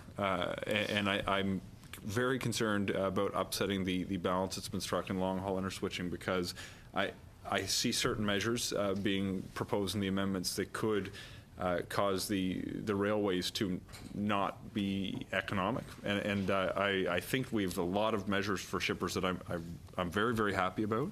But if the railways aren't thriving as well, the whole system could collapse on itself. So I'm hypersensitive to measures that will, in a major way, change the balance that's been struck through the consultation process that, frankly, a lot of witnesses said was quite good. So I'm very hesitant about these very major amendments to the long-haul interswitching system.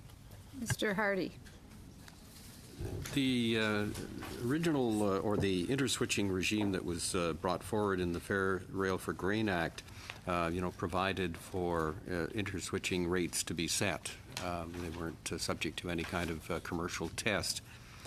In this case, and maybe this is something that staff can speak to, it says determine the rate by having regard to the revenue per ton kilometer for the movement of the local carrier in comparable traffic in areas where there's no long-haul interswitching rates. So first of all, having regard to suggests that there's some subjectivity there. Maybe you could explain what the nature of that, that leeway might be. And secondly, why would you look at, the rates in areas where there was no long-haul interswitching rates available to use as a comparison? Sure, I can add clarification there. So the legislation provides that the agency will set the rate based on comparable traffic, as you mentioned. And in Section 3, under the subsection 3, it actually lists the factors that the agency can use to determine comparable traffic. That traffic wouldn't necessarily have an LHI rate. It would be traffic that moves, similar kind of traffic, similar distance under similar conditions. So it would be commercially based traffic, traffic that is moving right now without subject to any remedy at all, right? When the agency sets the traffic, it does two things. It's what we call a blended rate. The first 30 kilometers will be a cost-based rate equivalent to the regular interswitching, the 30-kilometer interswitching. So that's regulated by nature. That will be a very low rate. The rest of the rate will be based on this comparable traffic, which will be taking into account other traffic that moves. So it's really trying to get a sense of what other kinds of traffic move similar distance, similar kind of handling and all that. And that will determine how the agency sets the rate. So they have quite a bit of discretion in terms of how they built the comparable traffic. But the factors for them to take into account are listed on page 26 of the bill. Not having that right in front of me, I can look at it later, but if you're looking then at rates for comparable traffic, would that include rates that were, if you like, arrived at competitively in the exclusion corridors? Correct. Okay. Any further discussion on CPC 14? All those in favor of CPC 14, please raise your hands. Opposed? Okay, does not carry. Next, Ms. Block, you have passed to the clerk an amendment, I guess we'll call it CPC 17, or put it at the end. Could we possibly hand it out? Yes, absolutely. So that members could be looking at it in As long as they're not advance? confused that we're not doing it right now. No. Right now, we're going to do CPC 15. Thank you. Again, I think the rationale for this amendment is very similar to the rationale I provided for the previous amendment as we are changing the wording from revenue to cost per ton. By the way, NDP 6 is identical as well. Just bright minds think alike, evidently. So any further comment on CPC 15? All those in favor? Opposed? Does not carry. Okay, NDP 6. No, that one. Oh, I'm sorry, hold on. So now we would be discussing. Oh, that one was the new negative amendment. 2. So we're down to lib 3 then. Actually, I think we should.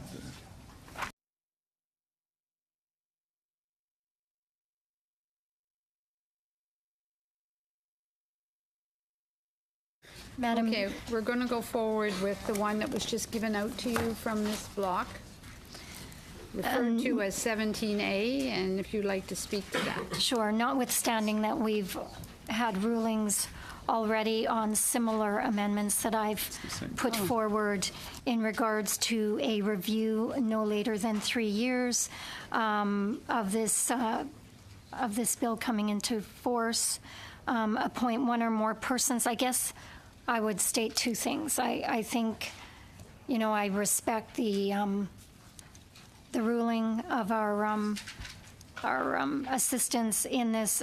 I guess that might suggest that it wouldn't happen within the department itself to review the legislation. So if the ruling is that there's a cost to it because we don't know who would be appointed, I think we assumed it would have been Transport Canada. But finally, just disappointed that this review wasn't included in the legislation originally, as it seems like it is something that a number of witnesses said would be a really good idea, especially given the new remedy that is included in this legislation, long-haul interswitching, just to review to see how effective it is being and whether or not it's accomplishing the purpose for which it was created. So. All right, Ms. Block, I'm going to rule this out of order because it again has an impact on the financial status of the House. So it's not, 17A is not in order.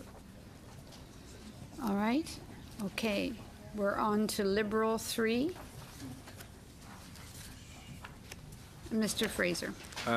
Sure. Thank you, Madam Chair. And there's a bit of a wrinkle to this one in an attempt to accommodate some other related or similar amendments that could be built into one. I fear if we pass one, we may mistakenly negate the others. The essence of the proposed amendment is to give more notice to shippers on the potential removal of an interchange and confirm that the removal of an interchange does not impact service level obligations. I think the other parties represented at the table had similar amendments. In addition, I think it was Ms. Block, although it may have been another member, raised something that I hadn't thought of, and that had to do with keeping the agency looped into the process of removing interchanges. So I think there's something being circulated right now. I've included French language translation as well to propose a sub-amendment to my own proposal here to try to accommodate the different pieces. So there's essentially three main pieces to the legislation or to the proposed sub-amendment. The first would see the number of days increase from 60 to 120, so shippers have more notice. This is something that I believe both the Canadian Oilseeds and the Western Grain Elevators Association asked for, so nobody's caught off surprise and they have a little more certainty. The second proposal, there was differing language between the parties. I hope this captures the same spirit. I've added a clause that reads, for greater certainty, the removal of an interchange under subsection sub 2 does not relieve a railway company from its service obligations. The other version I saw put forward by, I can't recall, I think maybe both Monsieur Aubin and Ms. Block had something that talked about a compromise. If this level of service was compromised, I had some concerns around the use of what I viewed to be ambiguous language because I didn't know what compromised service would be. I thought it was a little more clearly to state this does not impact your service obligations. And then finally, I've added into the sub amendment that you're not able to, or that you're only able to remove an interchange from the list after those steps were taken and you've sent a copy of the notice to the agency. So that's my proposal, and I think, has everyone received a copy? Just okay, perfect. Mr. Aubin. Madame la Présidente. Madam Chair, I don't know how I'm supposed to interpret the fact that all the parties have the same idea as I do. Perhaps we have great collegiality here. Indeed, our two amendments are similar. I'm wondering if we could proceed in a friendly way and merge them so that you add something to your proposal when you say under number 2, does not remove them from service. So that was in NDP 7.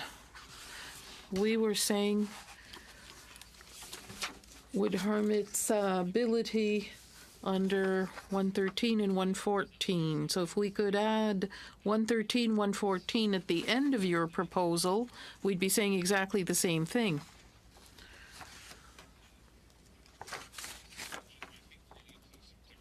That might have consequences that I'm not thinking of. I'm curious if the department could clarify the potential consequences of the suggestion.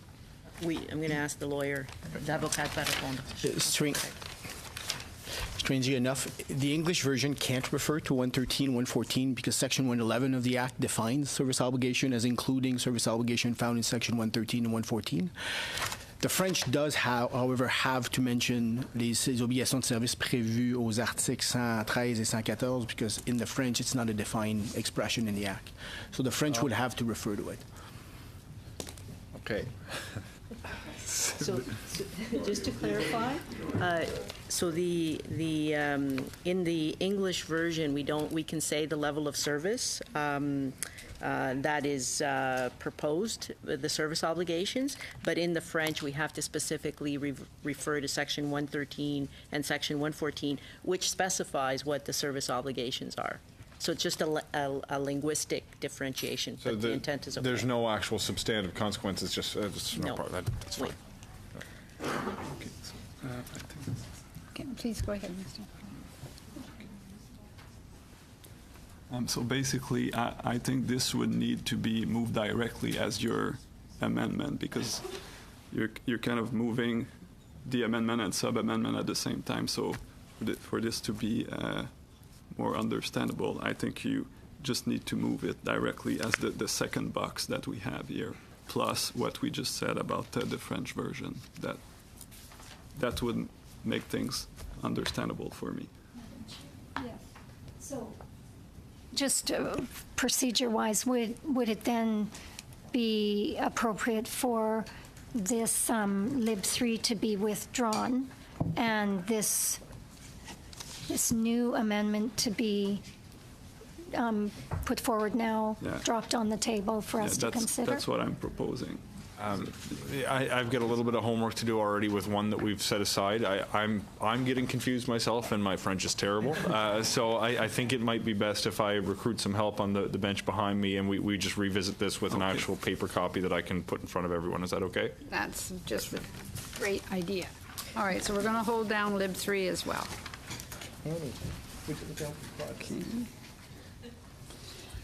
Okay. Okay, CPC 16. Hold on.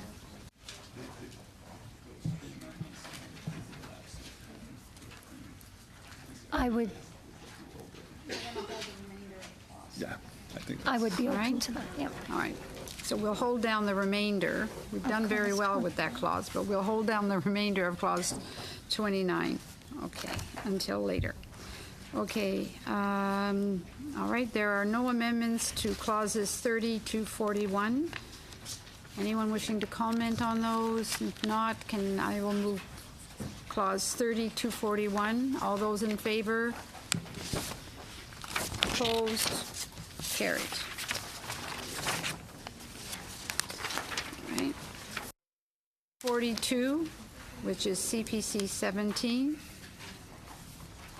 Yes, thank you very much, Madam Chair. You have the amendment before you, and it reads, that we would replace line 35 on page 34. That clause 42 be amended by replacing line 35 on page 34 to line 3 on page 1035 with the following. So if you look at 35, page 34 and then 35, it would be replaced with saying forecasts for each commodity and principal destination corridor, the total monthly volume of grain expected to be moved for the crop year by the prescribed railway company, and identifies the operational plans established by the prescribed railway company to enable it to move the grain that it is required to move during the crop year, which are to include information related specifically to the movement of grain on hopper car fleet size, fleet utilization, assumptions, and train operations. And this, again, was put forward by a number of witnesses in terms of transparency in regards to data. Any further discussion or comments? Would the department choose to comment? Sure. This bill, in addition to already provisions that are in the Act, require that the railways make available lots of data, and that data will be made available through performance reporting. Some of it will be made available to the department and to the agency for rates.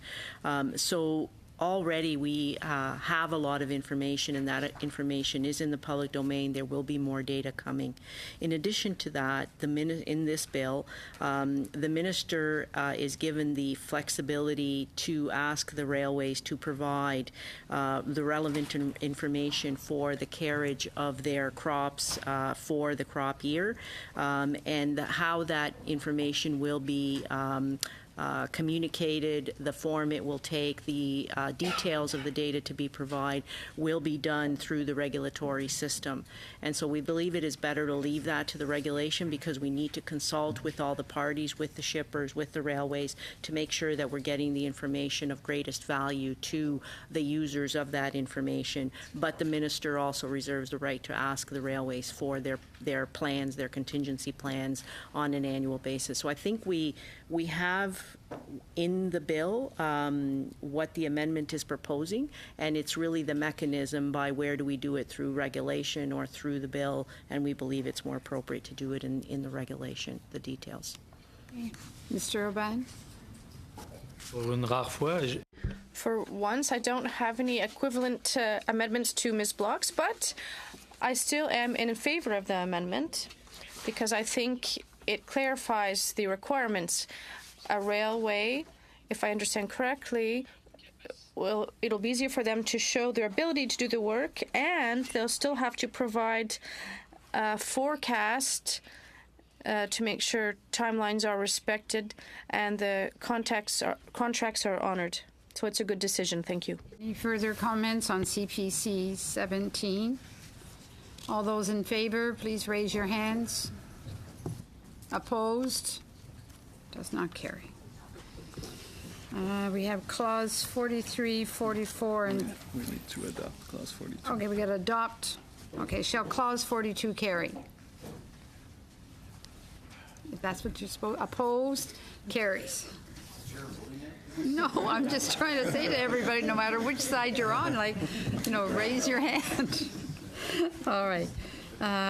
Okay, so I'm going to move clause 43, 44, and 45 as there are no amendments. All those in favor, raise their hands. Opposed?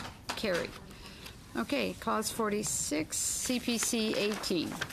Again, Madam Chair, this is adding an additional,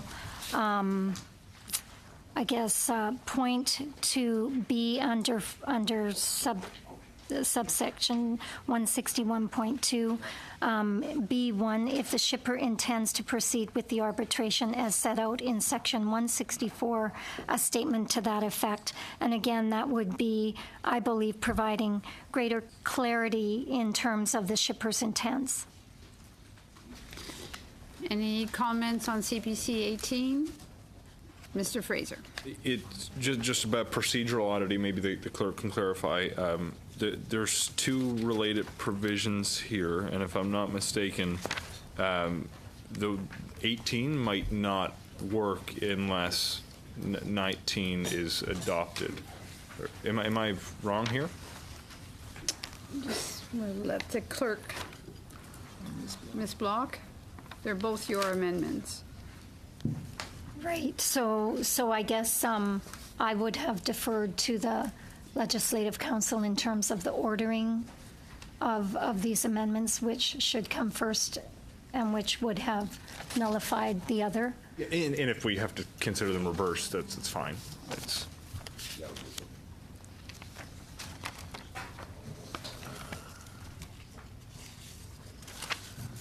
Might be very closely related. It doesn't.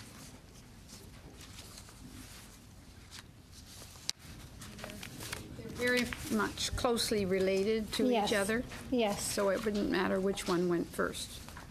Okay. CPC 18 comes first. 18 comes first, so that's the Okay. one we have to go. Okay. All right. Any further comments on CPC 18? All those in, yes, Just, Mr. Fraser? On this, and I do apologize if I mix them up a little bit because I've considered them together. One of the things that I'm looking at is I essentially see that there's been a system set up that's created sort of a small claims court kind of thing, and I fear if we tinker with it in the manner that Ms. Block has suggested, we're going to end up with a circumstance where people may end up just forum shopping essentially to what's most advantageous, which could lead to them clogging up one side or the other.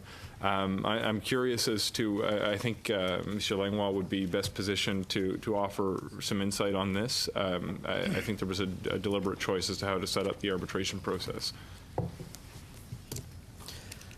Yes.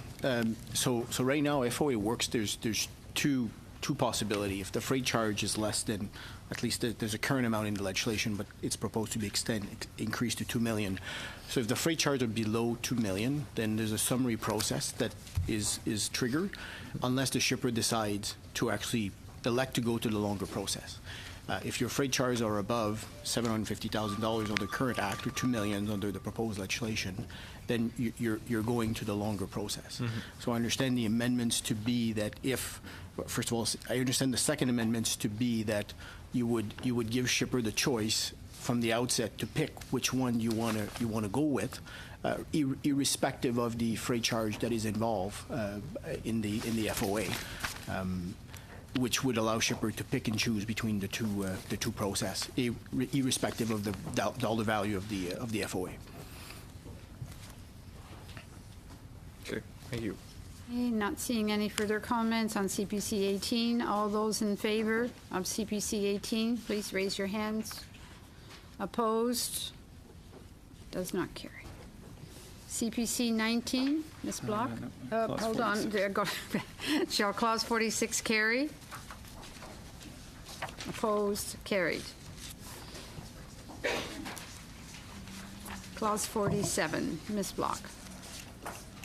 Again, I would submit that this was an amendment that was put forward by the Western Canadian Shippers Coalition, and it was a change from what was in the summary process, and it basically changes lines 12 to 17. Which has a fair bit of detail and a fair bit of and a monetary, I guess, a figure in the current amended piece of legislation, and I think this is just stating that 163 and 164 do not apply. Any questions or comments on CPC 19? Mr. Hardy. Again, for staff, as I understand it, there's a desire to give smaller companies a mechanism that they can use that may not be as time-consuming, difficult, or expensive, and to keep the big guys out of that process, which was the reason that the dollar figures were put in the original version. Could I interrupt from what the bells are ringing for our vote? Do we have unanimous consent of the committee to work for 5 more minutes, or everybody okay for 5 more minutes? Okay, thank you. I'm sorry. Continue.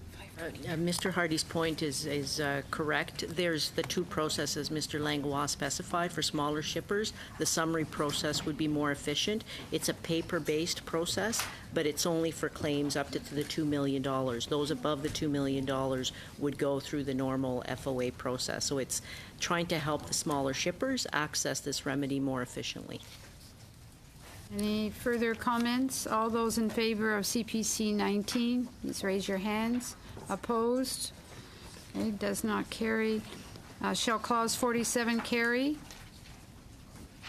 Opposed? Carried. Okay, there are no amendments from 48 to 51, so shall Clause 48, 49, 50, and 51 carry? All those in favor? Opposed? Carried. Okay, into Clause 52. Ms. Block, do you want to speak to it? That Bill C-49 in Clause 52 be amended by deleting lines 11 and 12 on page 39. I think we had put forward an amendment earlier removing this this clause, and we removed it here for consistency. Okay, any questions or discussion? Department want to add anything? Sure. The purpose of introducing reciprocal penalties was that the penalties be applied to the shipper and also be applied to the railway, and that there be some level of let the arbitrator decide the level of I'll call it reasonableness in terms of what the penalty should be. If we remove this, this means that the penalty could be applied in an imbalanced way, in that it would be applied to the railway but not necessarily to the shipper in a balanced and reciprocal manner. And the agreements, the provisions require that the agreements have reciprocal penalties for both sides. Any further discussion on CPC 20? All those in favor, please raise your hands. Opposed? Does not carry. And we have CPC 21, and then we will. Okay. I'm just going to turn to the page. Would you like us just to hold that down and take the break now? Yeah, I think I Okay, would. That's fine. All right. So we'll return on CPC 21, Clause 52. All right. If everybody can come back as quickly, we'll have dinner here as well. And if we continue at this pace, we may be finished earlier than we thought. So thank you all very much. I need a suspend. I suspended.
Calling the meeting back to order. Thank you all very much for coming back so quickly. So resuming discussion, we're on Clause 52, CPC 21, moved by Ms. Block. If you'd like to speak to it.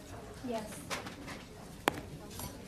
Thank you very much, Madam Chair. And again, I will just refer to some testimony that we heard in regards to this recommendation. And it was again from Mr. Tugai. He said, C49 imposes an obligation in new S169.373 on an arbitrator to render decisions in a balanced way. The agency enjoys a reputation for fairness and impartiality and has enjoyed deference from the appellate courts. Arbitrators are rarely appealed. Why would such a provision be necessary? The SLA process exists precisely because a rail carrier will not provide what the shipper requires. If it turns out upon examination that a shipper does not require the service it seeks, the shipper won't get it. An arbitrator has discretion in such circumstances to make the judgment calls that arise upon the very infrequent submission to SLA by a shipper, and SLA is service level arbitration. And so on that testimony, that is why we recommended this amendment. Just for clarity, is this CPC 20 or 21? 21. Okay. Just one moment, please.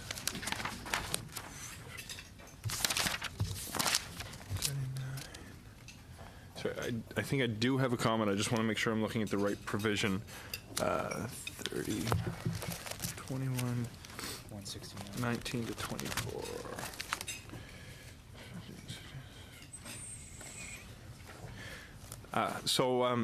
One of the things that when I was looking at this provision, I remember Mr. Tugai's testimony well. I think there's a valuable part of this provision right now when it talks about considering efficiency in the system. When I'm looking at the efficient network of rails that we have in Canada, we have to decide, or an arbitrator is going to have to decide, currently, does the dispute at present fit within our something I'd compare to a bus service?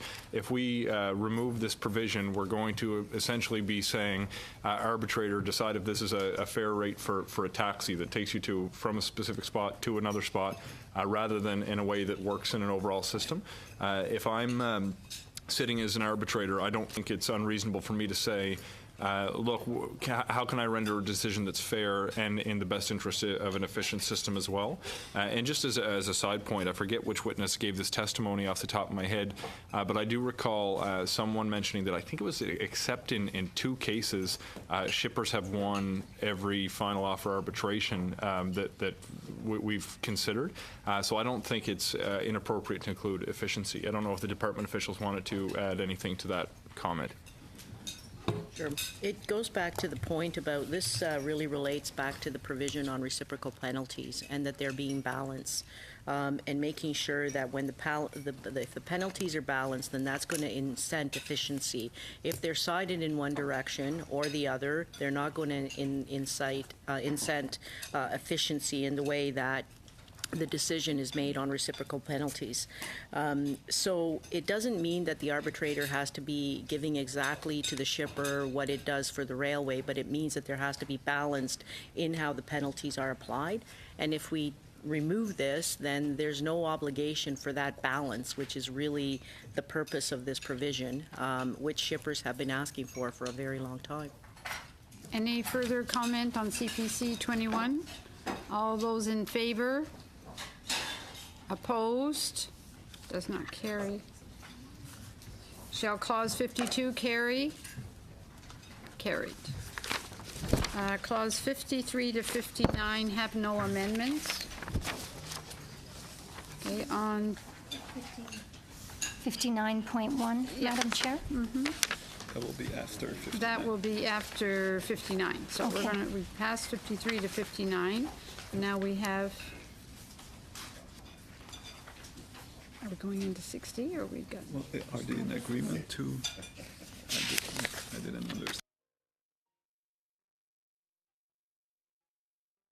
53 through to 59 carry. Madam Chair?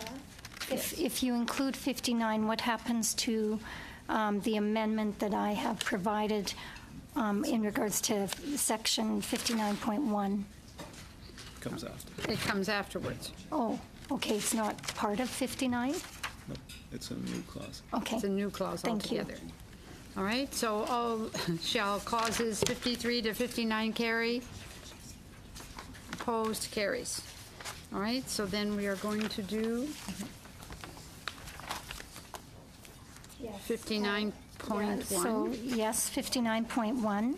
And this would amend Bill C-49 by adding after line 23 on page 41, a new clause which speaks to the minister shall no later than 3 years after the first day on which sections 2 to 59 of this act are all in force, appoint one or more persons to carry out a comprehensive review of the operation of this act in relation to the Canada Transportation Act, and you have the rest in front of you. And before you rule on that, I think there might be a sub-amendment. Okay. Are there any sub-amendments on to this 59.1? Oui, en fait, j'attendais la conclusion. Yes, I was waiting for the explanation. I'm just wondering whether it's relevant to name one or more than one people to conduct that review when that's already up to the department. I think it could be simplified. The amendment could be simplified. And that's what I would propose just quickly. Officially move 59.1. So does that mean that I need to read the whole thing? I can. I will move. I'm sorry. I don't know what, yes. So if you move it as is, the chair will probably declare it inadmissible. So it Yes. cannot be sub-amended. They cannot move the Or sub-amendment. you can decide to move it with the modification already there. So effectively, it's out Okay. of order. Okay. Yeah. Oh, great. Okay. So I am going to move this amendment, and we're calling it 21A. Yes. Okay. That Bill C-49 be amended by adding after line 23 on page 41 the following new clause. 59.1, 1, the minister shall no later than 3 years after the first day on which sections 2 to 59 of this act are all in force, carry out a comprehensive review of the operation of this act in relation to the Canada Transportation Act and any other act of Parliament for which the minister is responsible that pertains to the economic regulation of a mode of transportation or to transportation activities under the legislative authority of Parliament. Mr. Oban.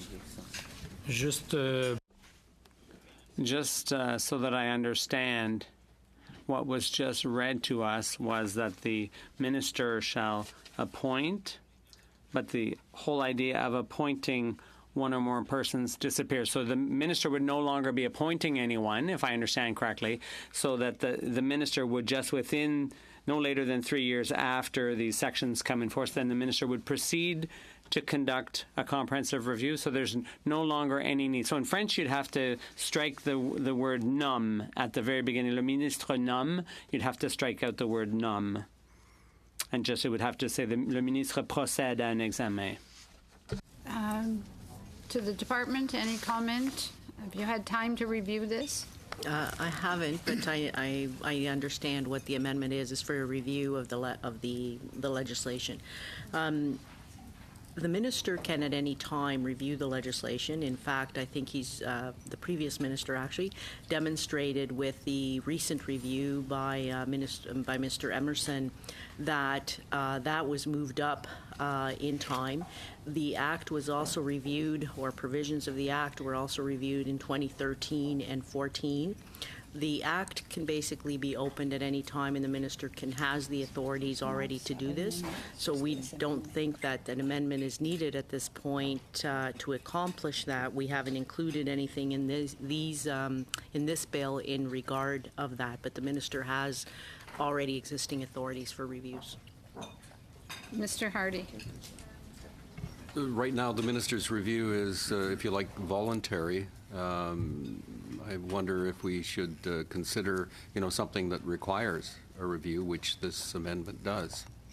So that although the track record is that the Act has been reviewed very, very frequently, and certainly much more frequently than every 3 years, put it out there, is there value in having some sort of a mandate to specifically do it at a given date on the calendar? If there were to be a review, I think Ms. Block said 3 years.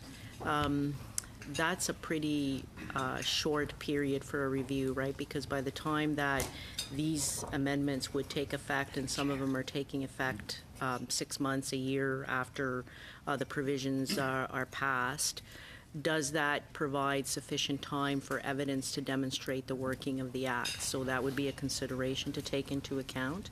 Other pieces of legislation do have mandatory review periods, but usually they're no more frequent than 5 years, and in some cases are 10 years, right? Depending on the legislation. So 3 years is a pretty tight time frame. Mr. Badaway.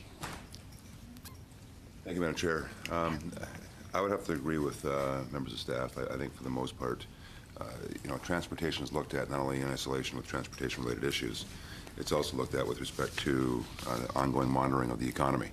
And when you look at the CTA review, that was the case.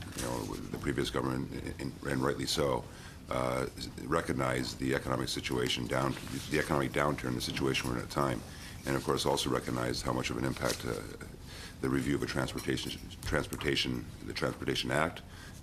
When this government came into office, we also recognized not only the review of the Act, but also review and put forward an actual transportation strategy that would align with our economic strategy. So I think that goes without saying for the most part, because transportation is a big part of our economic strength. And with that said, I think this would just be simply redundant. Ms. Block. Well, thank you very much, Madam Chair. I guess I would just put forward that C30 was introduced in 2013, 2014 to address some very unusual circumstances. And here we are in 2017, 3 years later, saying that we have all the information we need to conclude that the extended interswitching, while it was great for the circumstance that it was created, we have enough information to say that we needed to allow that measure to sunset and move on to another remedy. And so I guess, I would respectfully disagree that 3 years doesn't give one enough time to review a piece of legislation to see if a certain remedy is working. That's apparently what happened with extended interswitching here. So I would welcome somebody perhaps lengthening that time, but I think with long-haul interswitching, it would be a really good idea to review that legislation to see if it's in fact accomplishing the purpose for which it has been created. Mr. Chong, and then Ms. Thank you, Madam Chair. I'd like to propose a sub-amendment to the amendment. And that sub-amendment is to replace the word 3 with the word 5. Okay, thank you. 5. Okay, Monsieur Aubin. J'allais dire deux choses. I was going to say two things. First of all, what we're discussing does require a review. I fully agree. 3 years seems adequate to me, as long as it's 3 years following the day in which Articles 2 to 59 enter into force. So this transition period wouldn't even enter into the calculations because it would be 3 years from the time the provisions take effect. So that seems reasonable to me. The second aspect is that in order to give the department full responsibility instead of hiring some other group of individuals to conduct the review, I think, so there should be a requirement for a review after 3 years, and it should be a requirement that the department shoulders fully. I would keep the 3-year period, but I'll leave it up to my colleagues to decide if they want to switch that to 5. That's not my decision. Any further discussion, department? Any comment prior to us? Maybe just in response to looking at specific provisions of the Act. There, Section 49, I believe, of the Act gives the minister the power to review anything, really, any issue, any specific part, any part, that you want to look at. And we've actually used that power in the past to review, for example, level of service. There was 2 big studies that were done in the past 7 years related to level of service. So the Act already provides the minister, so if there's something that is specific that, you want the LHI to be reviewed, the minister could review that and ask for that review to be conducted either by the department or the agency or some external party. Any further discussion? Not seeing any. We have a sub-amendment moved by Mr. Chong, changing the 3 years to 5 years. Correct? All right. All those in favor? Opposed? Sub-amendment does not carry. Okay, then we have Ms. Block's amendment, no later than 3 years after the first day. You have it in front of you. All those in favor? Opposed? Does not carry. Where am I back here? So 50, so shall clause We go directly to 60. go right into 60? Okay. And clause 60 has no amendments, so shall clause 60 carry? All those in favor? Carried. Okay, 60.1 is Lib 4. Who would like to speak to that?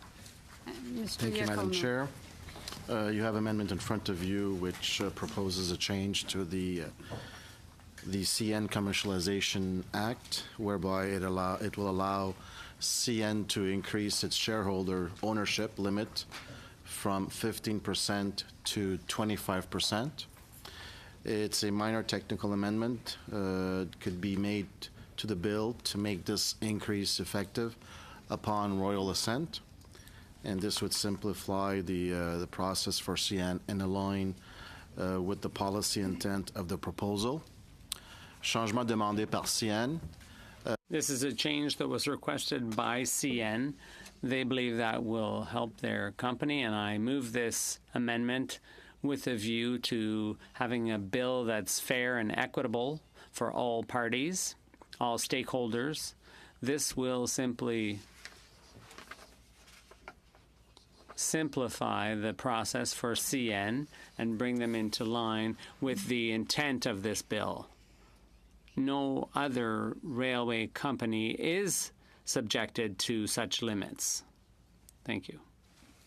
Any discussion, comment on Lib 4? Okay, all those in favor of Lib 4? Okay, carried. And shall 60.1 carry? All those in favor? It was already when we did it, okay. All right, NDP 8, Clause 61, Monsieur Aubin. Merci, Madame la... Thank you, Madam Chair. In the next few minutes, you're going to see a certain number of amendments moved by the NDP.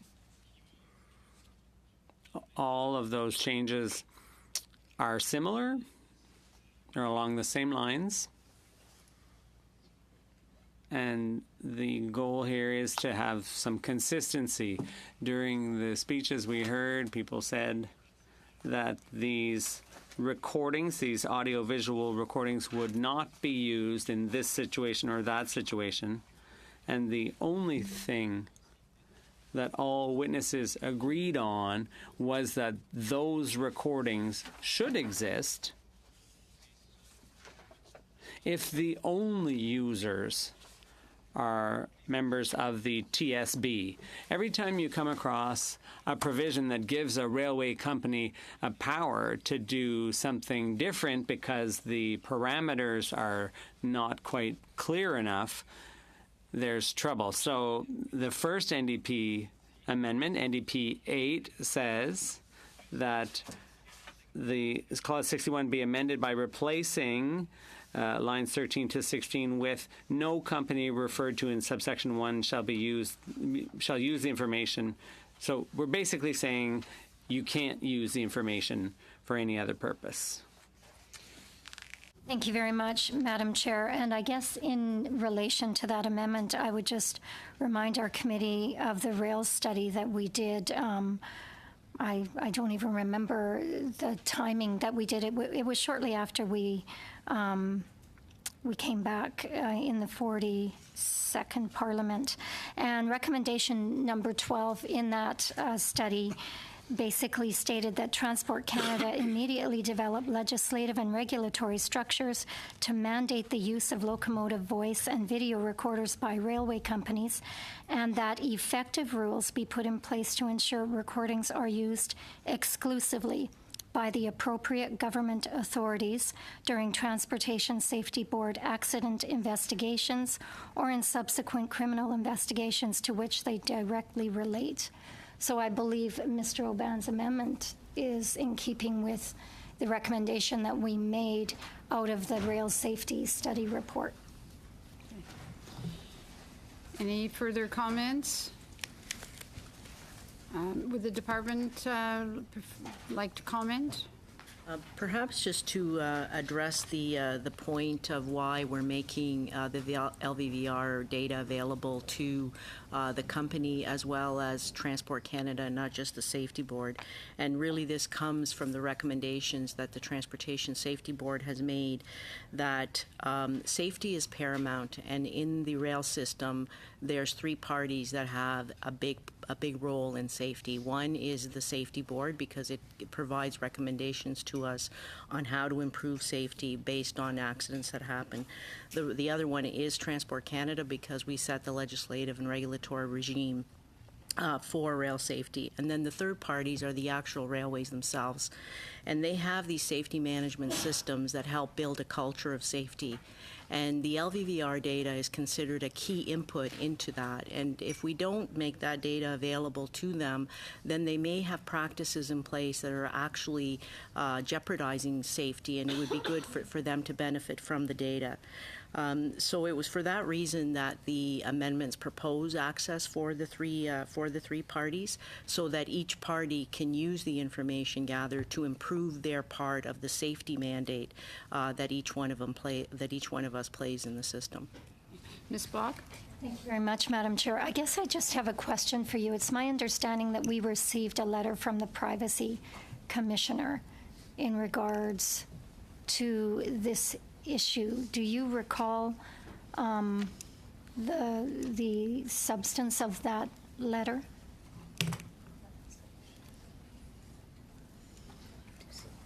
Anyone remember that particular piece of correspondence? I don't either. Okay. You weren't sorry. We don't.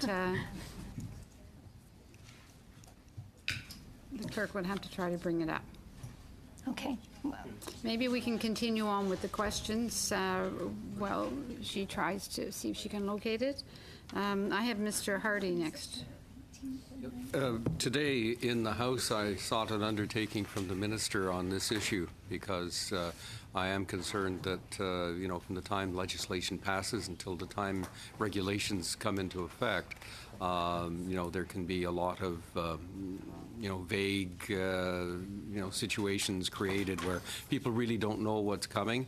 And I got the undertaking from him today that, the use of these this equipment for disciplinary purposes, would not be allowed. Cards would never be used by banks to verify opening of accounts. Well, I think that the fact is, you can easily see a scenario though where An LVVR captures some pretty egregious, conduct in a cab, and I think the right-thinking, reasonable person would want some kind of discipline. But this is where I believe the regulations will have to be as watertight as possible to ensure that the right thing is done the right way.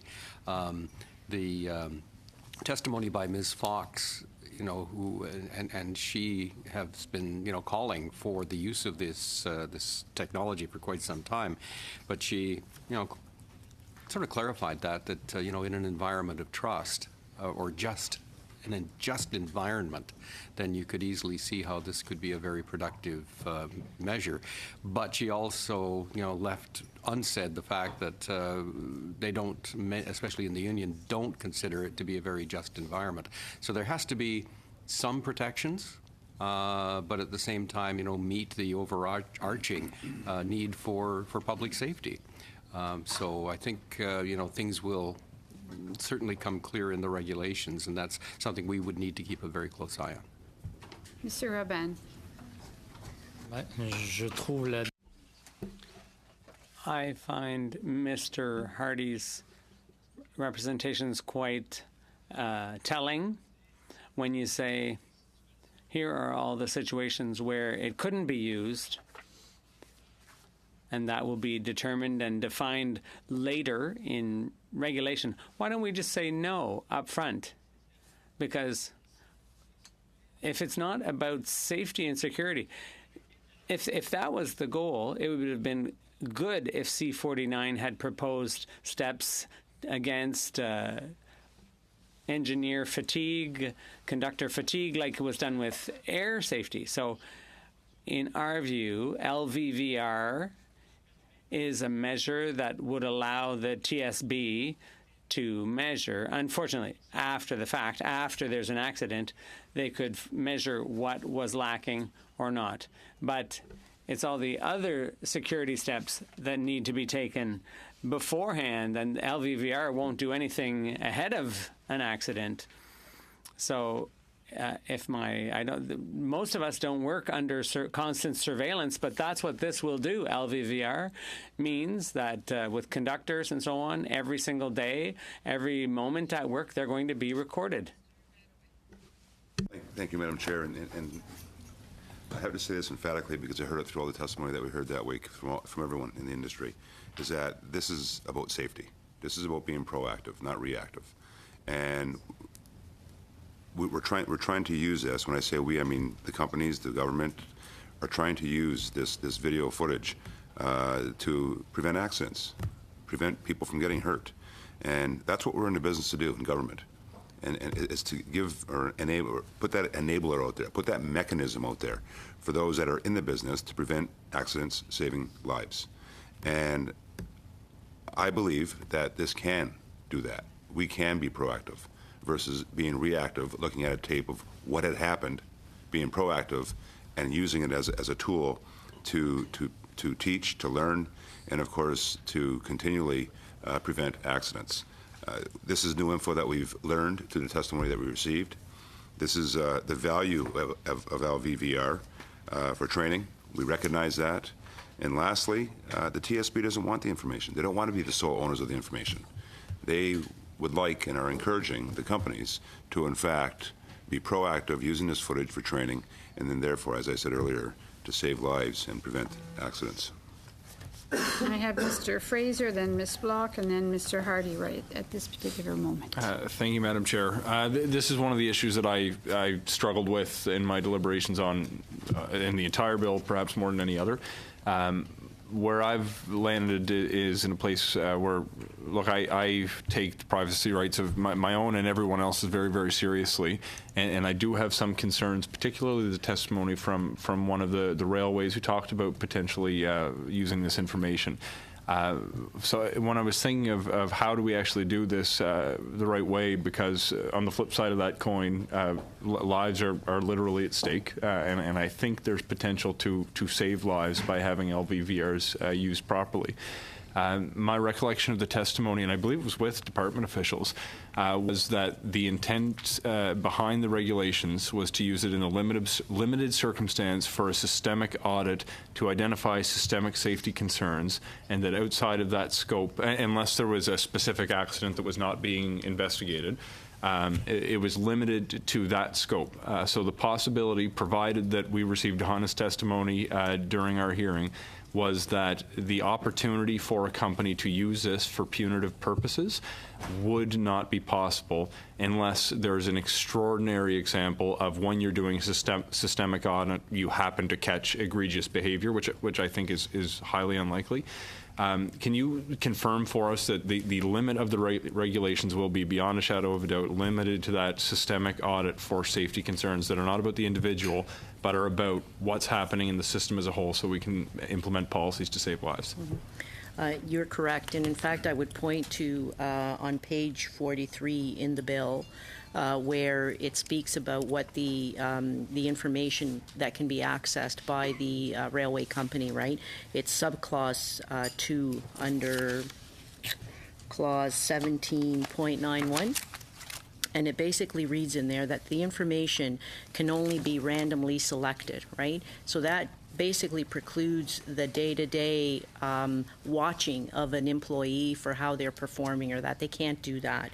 And based on that information, if they were to find, which goes to the next clause, the use of threat to safety of railway operations, if in accessing that randomly selected data they found something that was considered a prescribed safety threat, which is defined in the Act, then they could use that for disciplinary purposes if that were the case, but that would be, I'll say, a very rare and egregious situation. So there are limits in how the data can be selected. We will be enforcing that. The regulations will have how the data has to be treated, and somebody mentioned the privacy commissioner. We have to develop, as part of the development of the regulations, a privacy impact statement that would show how the regulations would impact the privacy of an individual, and we are working with that, and we are contacting the privacy commissioner as we need to make sure that we're doing it properly, right? So there are limits in how the data can be accessed, there are limits in how the data can be used, there are limits in how the data will be retained, so there are a lot of controls in terms of that data. Privacy statement that you've referred to include any analysis on how this is being implemented in a minimally impairing way? That's exactly it, and how it will be protected. So, for example, the frequency with which the data, how the data has to be stored, who can access the data, like in the company, how the data has to be signed, I'll say in and out, so to speak, when the data has to be deleted, getting rid of. So all of that will be included in that. And is there further consultation as you develop the regulations with affected parties? I'm thinking in particular the unions representing the workers whose privacy rights could be affected? Totally. With the unions and with the railways and other parties. We also deal, for example, with the commuter operators, the transit operators, with Via Rail as well. So there's various parties that we would be consulting with. Okay, thank you. Okay, Ms. Block. Thank you very much, Madam Chair, and I want to thank the clerk for bringing up the letter that we actually did receive from the Privacy Commissioner on September 12th. So I think that was, I think that could have been the last day of our committee meetings on C-49, and I think it's really important to note that the Privacy Commissioner noted, and I'll only pick out a couple of statements out of this letter.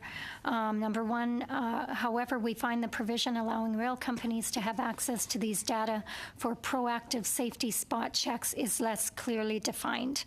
So I think they're identifying a lack in the bill, and then also saying that in our view, allowing rail companies to have broad access to audio and video data for non-investigatory purposes has a greater impact on privacy and could open the door to potential misuse of the data or function creep. So I think we have to be aware that we have the Privacy Commissioner weighing in on this piece of legislation and pointing out to us where there may be a need for more clarity.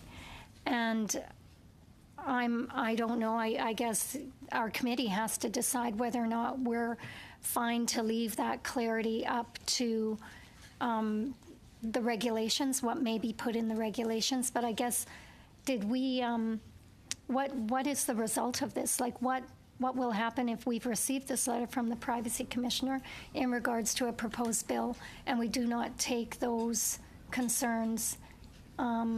Well, we all received the letter, so we all received the information. We're all very aware of her concerns. Thank you. And I'm not sure if the department wishes to speak to it, but we all received the letter. We all read the letter, and she outlines areas of concern that I think overall everybody is concerned with the same thing. We make sure that that information doesn't get used for purposes that was not the intent. And would you just like to have a brief response? Sure. Maybe I'll ask Brigitte, who's been dealing with this and with the privacy element of it, if maybe she can elaborate a little bit on the privacy controls that will be put in place as part of the regulations. So thank you. So the proposal is really. It was really important to put in the legislation the two uses that companies will be permitted for using the information for. And that was really to ensure that there was no discretion, there is no interpretation about the use of the information, and that in regulation what we will be defining are clearly the privacy control that needs to be put in place. When we talk about random selection of the data, the intent is to put in regulation what are the parameters that a company will need to have to put in place to do that random selection. So again, not leaving 100% discretion to railway companies to determine that process, that the policies that they will need to put in place to protect the information, to prevent unauthorized use, to ensure that there is a tracking of who is having access to the data and for what, and the need to ensure that we build into the system an audit record that we can. It's not just for us to take the word of railway company in terms of submitting to us documentation about how they are tracking the information, but that we can match that through against an electronic audit trail that would really be able to confirm that what we are seeing in the tracking documents are indeed what the electronic signature is telling us. So those policies, the intent will be for those policies to be submitted to Transport Canada for review in terms of the random sampling. Thank you very much. I've got Mr. Hardy and then Mr. Aubin. Yeah, just briefly, Madam Chair, I think that, if we are committed through the ministry and the department to the SMS system, we certainly have to permit the use of this, in the interests of, maintaining a good safety system. It's obviously a management tool. What we'll have to guard against is fishing expeditions. But, if control finds out that somebody's blown through a signal, I'd want to know what was going on in the cab at that time. Now, what happens as a result of that? Is it some sort of remedial training or whatever, or is discipline applied? That's an area where I would expect the regulations to be as prescriptive as possible. And certainly, the union is there, of course, too, to protect the members. Mr. Aubin. I always have quite a problem with regulations that we can't see, and the more I see these, the more I'm comforted in my original position, because although we want everything very tightly wound up, we're always opening a door somewhere. So I'd like to hear the officials tell me whether they recall this study that had been conducted by Transport Canada, and the report was tabled in 2013, if memory serves me, though. So in the last Parliament, working group that brought together employers and unions, and they came to the conclusion that these video recorders were not a guarantee of safety. Does that ring a bell? Do you remember this report, Brigitte? Yes, indeed. The conclusion of the report was to allow the companies to do this voluntarily. So, in our opinion, the bill gives a framework for the possible use of the information instead of leaving this up to the discretion of the railways.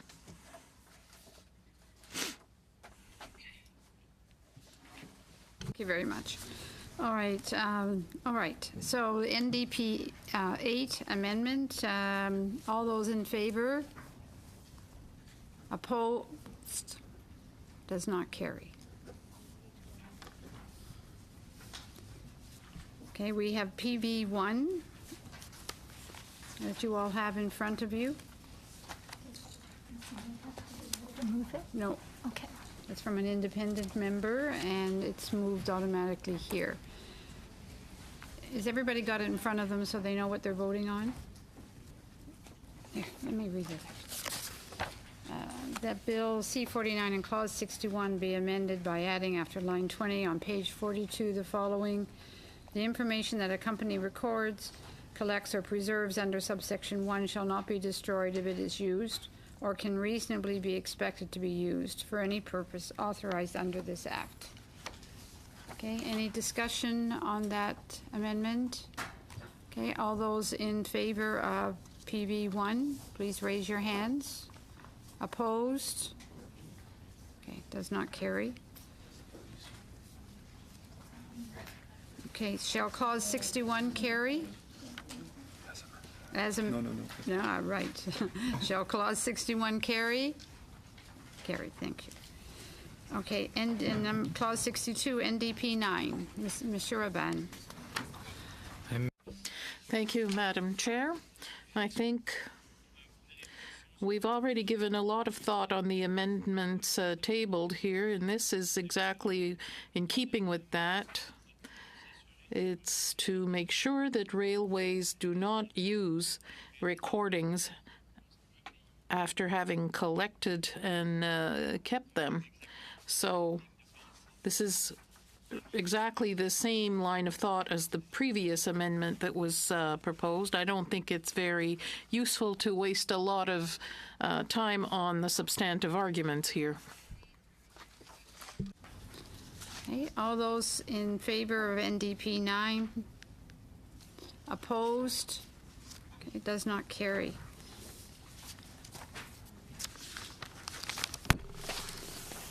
All right, then we have PB2, another one from Ms. May.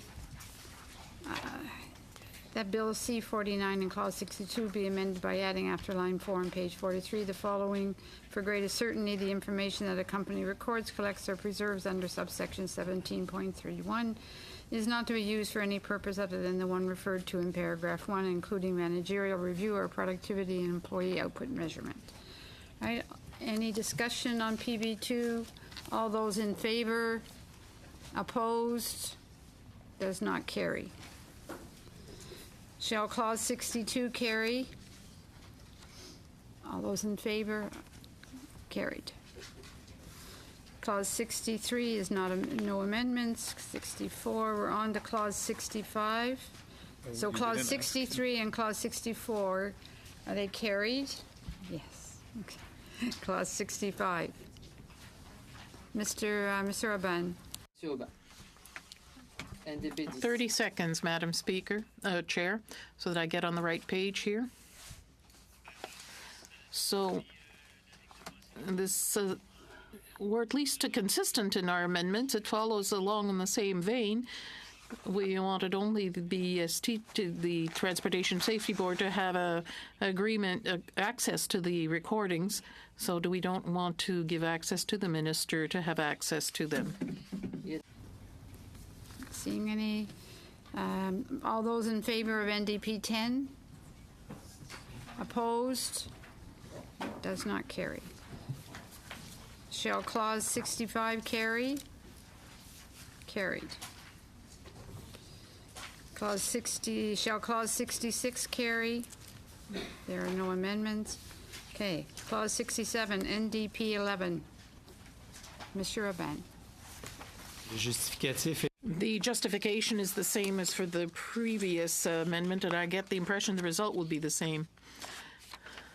Comments or discussion on NDP 11? Okay, all those in favor of NDP 11? Opposed? Okay. Shall clause 67 carry? Carried. Clause 68 has no amendments. It's carried. Clause 69. Okay. On NDP 12, Mr. Aubin, I have to... You can let him propose it. Oh, you propose your amendment, please.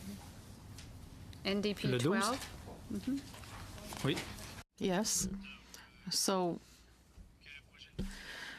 that Bill 40, C49 in Clause 69 be amended by replacing lines 1 to 6 on page 49 with the following. The costs incurred for the delivery of screening by the authority under the terms of an agreement entered into under subsection 1 shall be borne by the authority and may not be recovered from the other party to the agreement.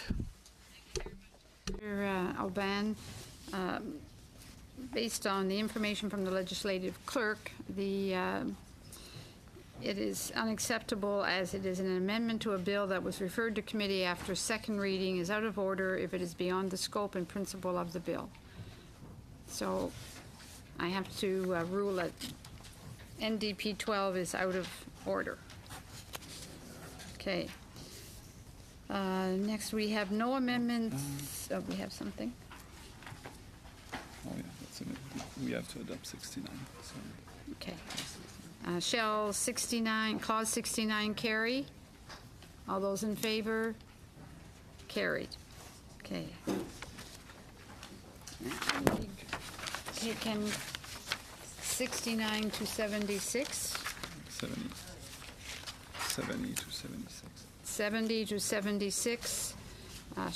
Shall clause 70, 71, 72, 73, 74, 75, and 76 carry? All those in favor? Carried. Okay. Clause 77, CPC 22, Ms. Block. Thank you very much, Madam Chair. Very quickly again, this is a recommendation that came to our committee through Mr. Tugas, and quite simply, the rationale would be because C49 is not oriented toward fulsome disclosure, not to customers, not to the agency, not to the minister. The proposal is a simpler revision to the performance data provisions of C49. All right. Any comments? Mr. Sigan? Could I actually get the department's comments on this?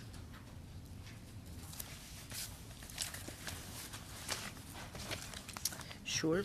The data provisions were set up so that we make sure that we have sufficient time for the railways to submit us the information, and then after we get that information, to make sure that there is a sufficient time for in case of the performance data, for the agency to post that data.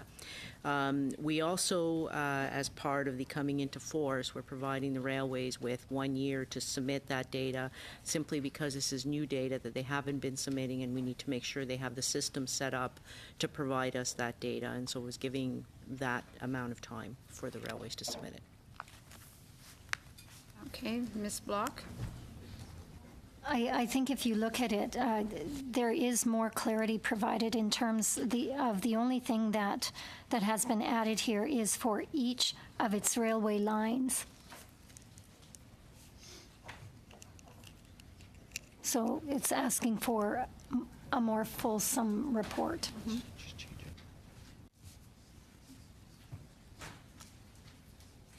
Any further questions or comments on CPC 22?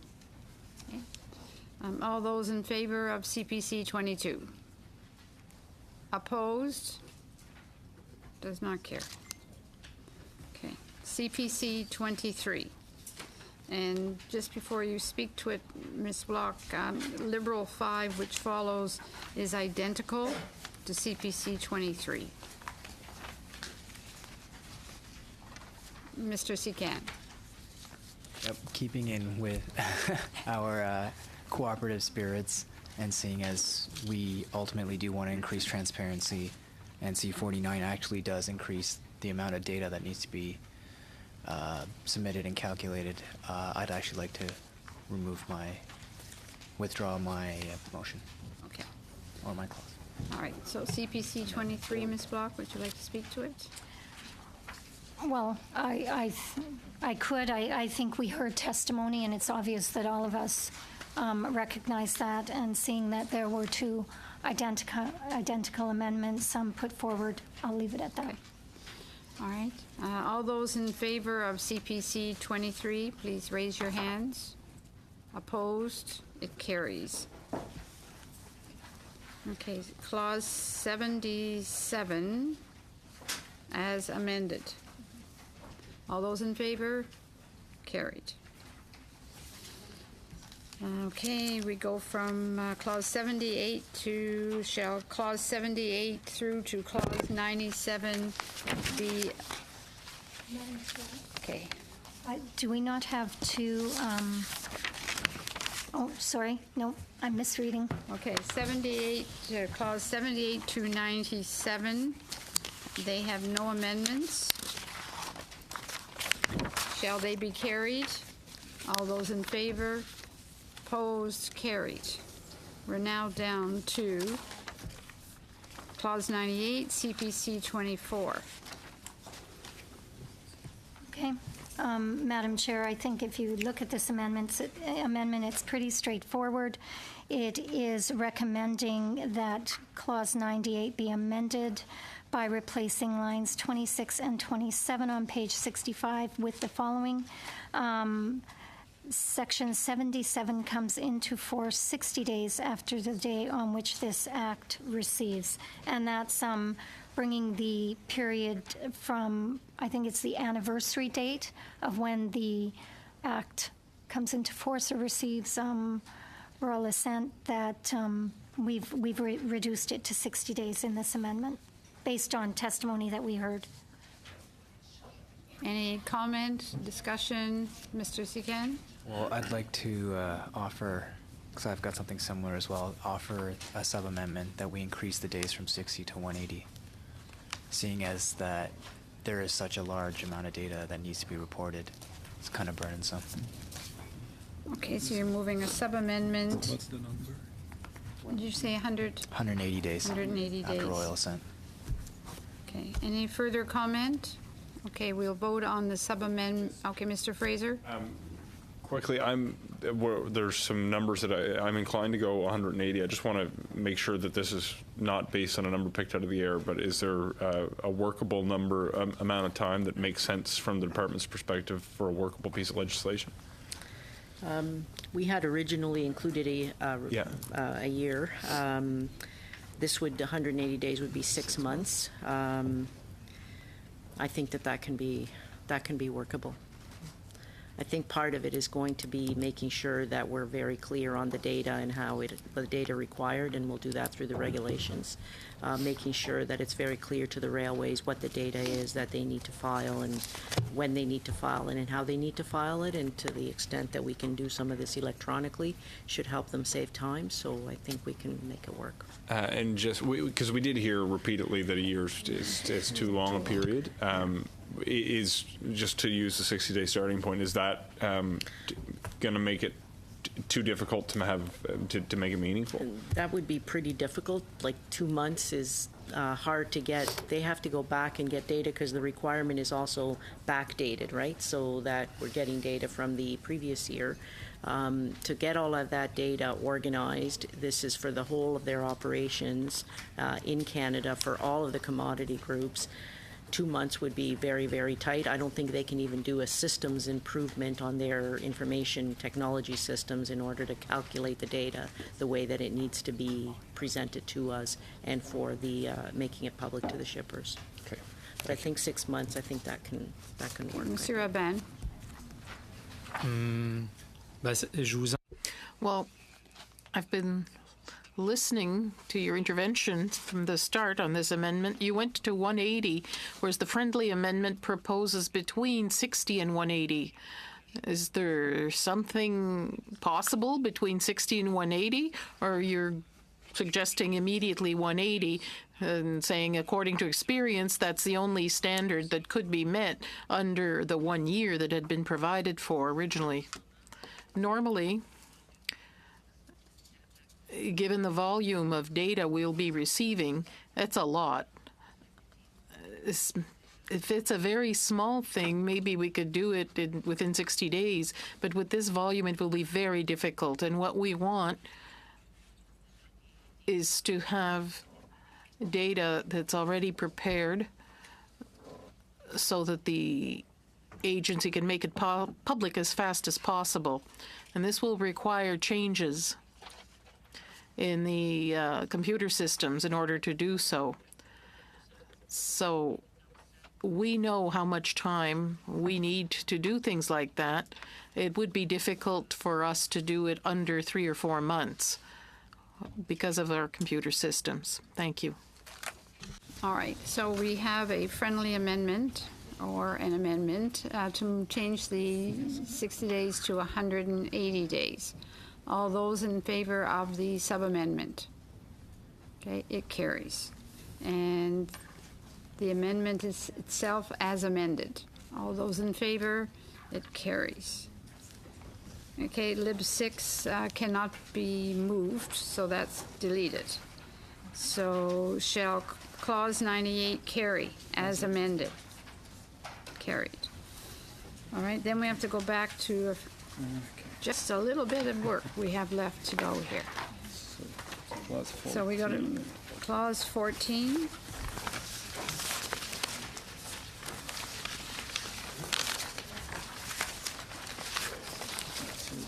Sean?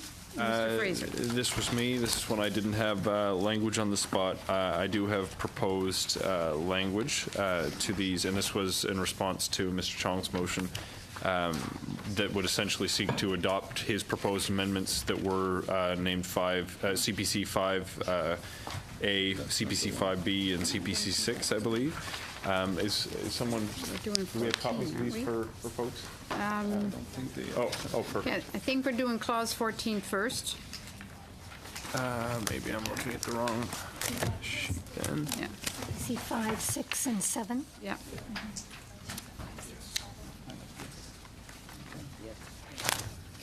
So I'm going to go to Ms. Block for CPC 5. Well, it's actually Or Mr. Chong, Mr. I'm sorry. Chong. Yes, it was yours. Yes. Okay. Great. So do we have a sub-amendment? Yeah, that's what I was Okay, going to which explain. one? And the spirit of it was essentially to exclude any confidential information. Do we have copies of this for people to actually see? Is it being handed out now? Yes. Yeah. Okay. So I would strongly suggest that by unanimous consent.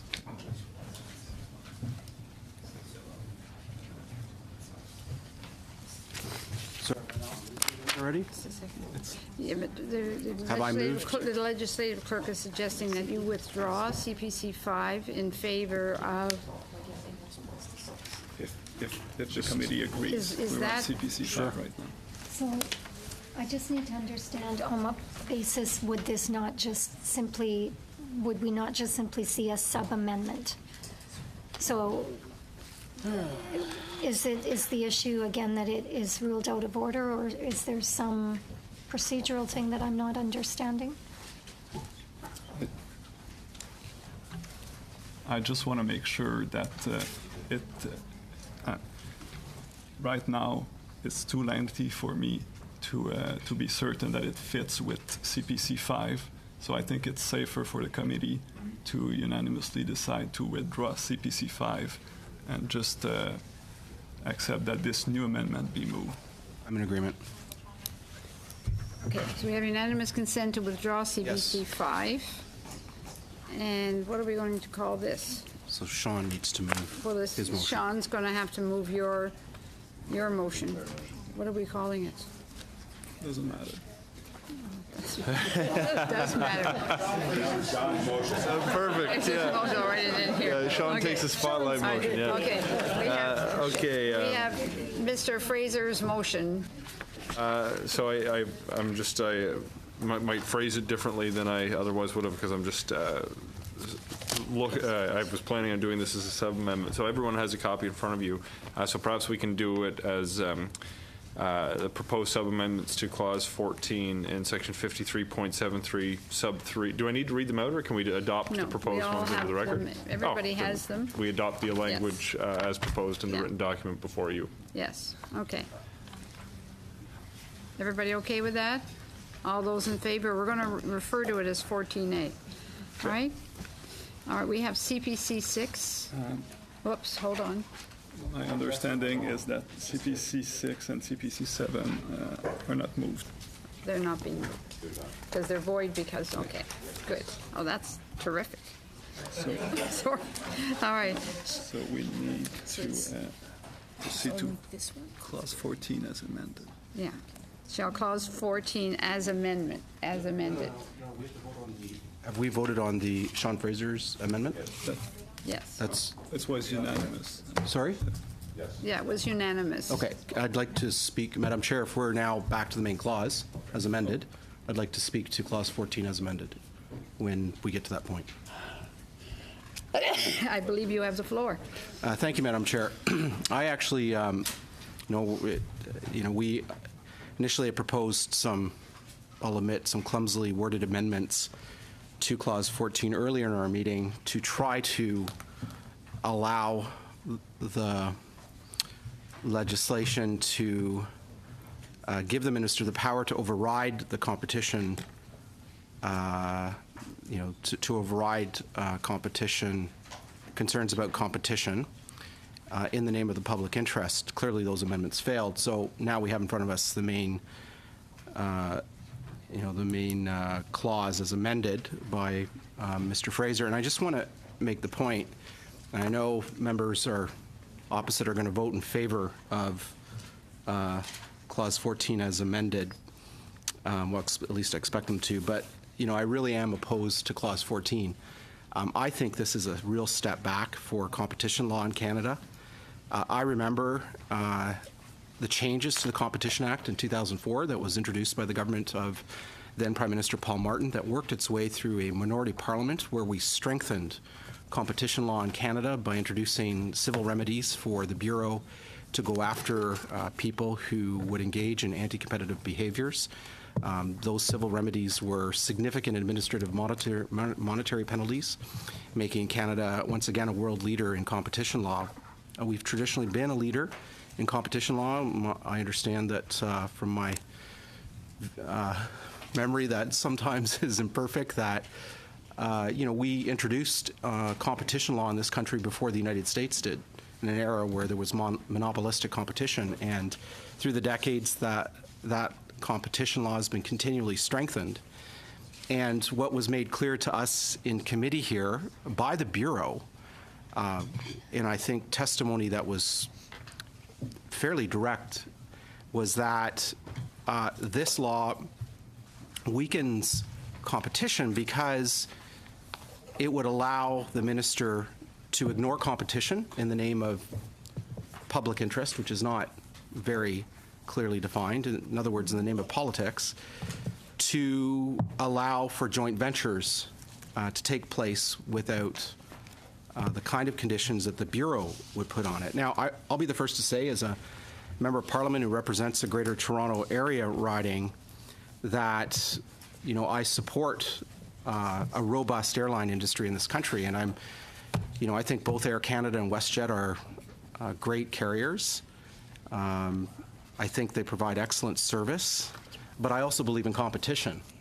And I've heard from constituents time and time again that they feel flying here in Canada is more expensive than abroad. And while there are a variety of factors that play into that, such as airport landing fees and airport rents and other factors such as fuel taxes and the like, it's also clear that increasing competition would also lead to lower fares. And this is not an insignificant issue. We're talking about an industry that has tens of billions of dollars a year in revenue. I think Air Canada's revenues are in the range of 13, 14 billion a year. WestJet's in the range of 4 or 5 billion a year, and the rest of smaller airlines. So you're looking at about an industry that accounts for 1% of GDP.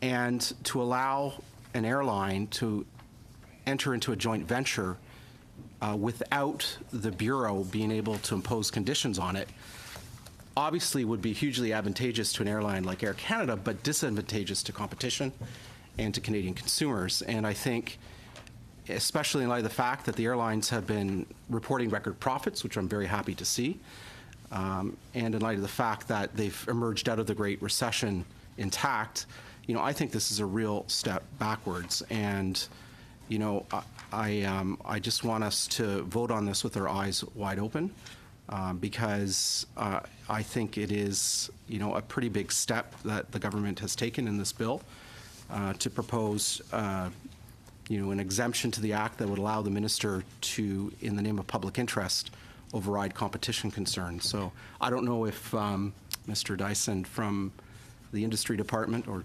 sorry, I forget the new name, has any comments on this.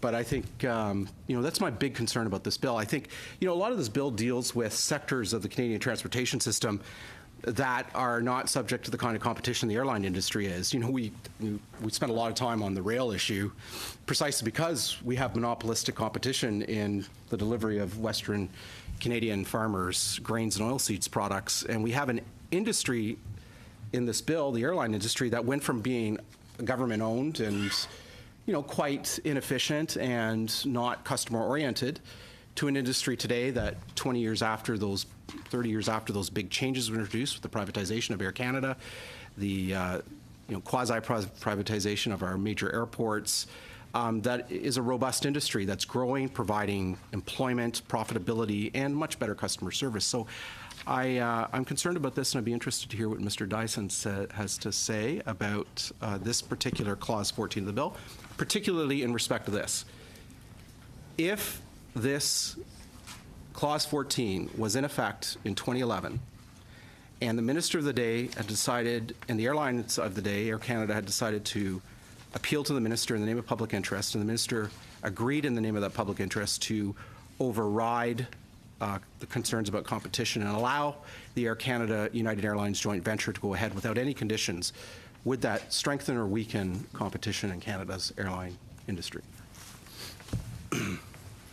Obviously, I can't speak to, I suppose, the government's position on the bill on a whole. I can clarify that the way the bill is structured, and this was obviously stated by the Competition Bureau members when they were at committee as well, but essentially the bill is structured so the Commissioner of Competition does not have the final say on a joint venture that's been applied for, obviously. That's not to say that the Commissioner's views are shut out of the process or not taken into account. One of the main reasons why there's a public report aspect of it is obviously so that there's some accountability behind the Minister of Transport's ultimate decision. The public can judge essentially based on the findings of the Competition Bureau whether they agree with the public interest rationale. So it's deliberately designed to be a transparent process that is weighing different factors. So at the end of the day, I wouldn't say that the Bureau representatives stated that this would weaken competition. I don't think they would want to speculate on what the outcomes will be following any passage of the bill. But obviously their role in the process becomes a little bit different, keeping in mind that at present already the Commissioner of Competition cannot unilaterally impose constraints. It's still done in an adjudicative process. And so effectively the Commissioner still has a forum to air his or her views on a potential transaction purely based on antitrust principles and competition economics. And at the end of the day, that gets weighed by the Minister of Transport, who rules on a broader variety of factors that do take into account other considerations that might go beyond a more strict antitrust analysis. So ultimately, I can't comment on what might have happened in the 2011 proposal by Air Canada United. Obviously, the consent agreement was reached in that case that did seek to remedy routes, but that's not to say that something like that wouldn't happen, because obviously there's an opportunity for conditions still to be imposed upon approval of a JV. Mr. Hardy? gentleman actually more or less covered in much more technical perfection the points that I wanted to make. In that, I get the sense, and this is maybe a little inexperienced speaking here, that the Competition Bureau has a fairly narrow view of what the public interest is. And obviously they want to see robust competition. They don't want to see predatory activities taking place. But it occurs just from other things that I've dealt with in my careers that sometimes the public interest has to take a broader view. The spotlight has to shine a little bit more broadly, and it would appear that this will certainly allow the Competition Bureau to do its job, but then put somebody in a position like the minister who can apply the broader view of the public interest and adjust accordingly. And of course, everything will be out in the open and under scrutiny, and certainly we'll be doing our jobs if we have a look at something and ask questions. Thank you very much. All right, on clause 14. Shall clause 14 carry? As amended. Opposed? Carries. All right. So then we go back to clause 26. CPC 9. So if you will refresh my memory, I think I spoke to this amendment and that there was going to be a sub-amendment considered to this amendment. Yes. Do you have a sub-amendment, Monsieur Raban? Non, rien de plus que ce que j'avais tantôt. No, nothing more than what I had before, Madam Chair. The thing was that I did not get. Yeah, I don't. So, if we don't have anything in front of us to look at in terms of a sub-amendment. We'll vote on the amendment that you have put in front of us. Okay, and I guess if I could just reiterate, some of the reasons why we brought this forward, since there's been a little bit of time since we first talked about it. I think a number of our witnesses told us many things about regulated interswitching. They believe that it has worked well as a pro-competitive remedy because rail carriers have been prepared to compete for traffic using it, and because the applicable rates are known to all prospective participants at the time when they are negotiating potential routings, rates, and other conditions.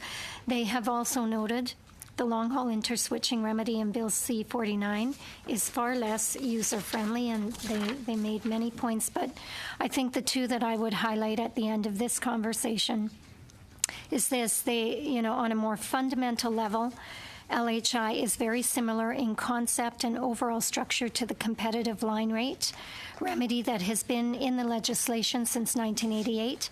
That remedy has been inoperative since the early 1990s because CN and CP have effectively declined to compete for traffic using the CLR. And that was the conclusion reached in the statutory review of the National Transportation Act in 1992, which was 25 years ago. And then finally, when speaking in regards to the four Western provinces, the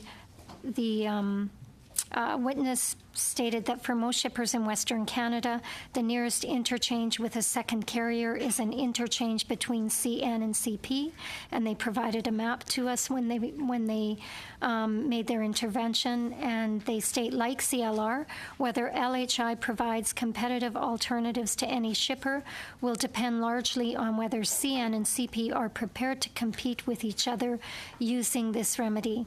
Unless they are, LHI will remain a concept on paper that has little or no practical application. Thank you very much, Ms. Block. Any comment, questions? All those in favor of CPC 9, please raise your hands. Opposed? Does not carry. Shall clause 26 carry? All those in favor? Opposed? Carried. Okay, then we're on to clause 29. Okay, and I believe we were at the Lib 3, and there was a couple of sub-amendments being discussed. Mr. Fraser. Certainly. So where we had left it was my misunderstanding of the fact that there was additional French language required to accommodate the fact that we had a turn of phrase that wasn't defined in both languages. I think, do we have another copy of this to pass out? Or? Okay. So there's some proposed language, and I understand the legislative clerk has seen this already. So essentially what we're going to do is adopt the language that I think Monsieur Robin proposed as sub 3 in the French version. In the revised language that you are receiving at present, I note that it does not include what used to be sub 3 in the initial amendment document I sent around. That should still remain in the document, and I believe that tackles a problem that was raised by multiple parties to ensure that when a company removes an interchange, it does not relieve the railway of its service obligations. Okay. Ms. Block. I recognize that we had been speaking to an amendment that we had put forward, CPC 16, and in our amendment, we had replaced, we had added after line 17 some of the clauses that Mr. Fraser is looking to include in his amendments, and he's changed that. But I guess the question I have is that in our amendment, we had said in point 3, a railway company shall not remove an interchange from its list without applying to the agency for permission to do so. And I note that is not included it wasn't included in the amendment number 3, and it's not included in the sub-amendment. And so I would just ask the mover of this sub-amendment to speak to that. Sure. So my understanding of the process, and I think the department might be able to offer some thought on this as well. There's a process built in, I think it's a 90-day process for a shipper to complain upon the removal of an interchange. They can complain to CTA, who would have input at that stage. I think it would create what might end up being an unnecessary step in the bureaucracy to force that to happen each time. If we increase the notice provision to 120 days, that will essentially get the word out there, communicate your service level obligations won't be impacted, and give access to the shipper to take advantage of the complaints process to launch a level of service complaint. I don't know that it would be necessary to include the language that you've suggested. I would love to hear the department's point of view, because quite frankly, that wasn't part of my motion to begin with, and this is sort of the thought process I've had during this committee meeting. So I'm open to feedback, and if you have further commentary as well. Ms. Block. Okay, I hear what you've said in terms of what could happen as a result of a complaint and lengthening the time in which a shipper can complain. I guess I would put to the committee that if a rail line has to apply to the agency to remove an interchange, we then forego all of what you've just described as being an onerous process in dealing with a shipper's complaints, because the agency would take a look at this and say, you know what, know that the level of service that you are providing right now will not be there if you remove that interchange. So I think we'd actually be simplifying the process by putting this clause in place that a railway has to apply to the agency if they want to remove a railway company or an interchange. No, I find your point of view interesting. One of the things that's sort of stuck in my mind is the circumstance where there might not be an objection to the removal of an interchange. Are we still going to make the railway go through the process of seeking regulatory approval. And look, this is we're sort of thinking on the or at least I'm thinking on the fly a little bit here. So I really think we've got experts at the table. Can you offer some clarity? Right now, as exists in the Act, there is no notification required, nothing, right? So what the bill was proposing was a notification by the railway, and that notification had to be up for 60 days. In all the consultations that we had with shippers, that was the complaint that we heard, was that there wasn't any notification. So by the amendment that was introduced, we'd now be doing two things. The agency would have to be notified, and the period of time for the notice to be up would go from 60 days to 120 days.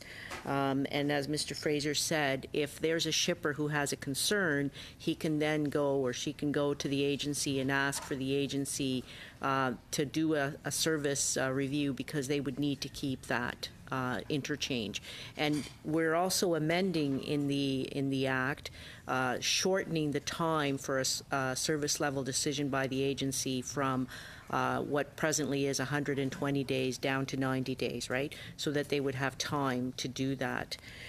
If there would be a different process where every time the railway wants to discontinue an interchange, we would have to create a whole new process for how that would have to apply in the legislation, because right now that wouldn't, by doing this, there's no process involved in terms of what must be done, right? So the proposed amendment would require, I'll say, even more sub-amendments to make sure we have a process that's transparent and works. But we believe that with the amendments, that any shipper who has an interest in keeping that interchange open will have time to go to the agency and ask the agency to make a decision to keep it open.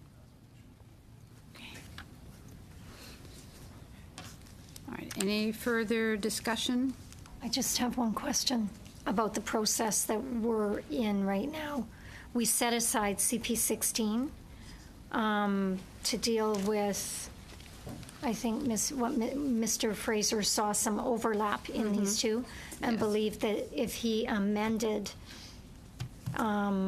Lib 3, that would somehow, could cover off issues in CPC 16 and NDP 7. And NDP 7. So if we don't agree that he's actually done that by changing Lib 3, do we then need to vote on CP 16, NDP 7, and Lib 3 separately?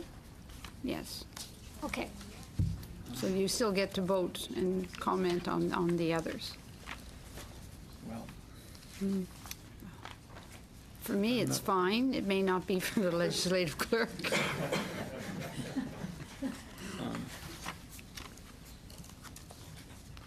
I would need to. We need to take a minute, so we're going to suspend. Just to decide if we can just go so ahead with. I'm going to pause for a minute. Still have to hit that thing, right?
Calling the meeting back to order. Thank you all for your patience. Okay, we are going to vote on Liberal 3 as submitted by Mr. Fraser. All right? All those in favor of Liberal 3? Can I just ask a question? Which Liberal 3 are we dealing with? The new one. The new one? Yes. Okay, good. Okay. Yes. All right, all those in favor of Lib 3? Opposed? It carries. All right, CPC 16. Ms. Block, would you like to speak to it? No? I think I already have done so. All right. All those in favor of CPC 16, please raise your hands. Opposed? Does not carry. NDP 7. Mr. Raban, would you like to speak to it?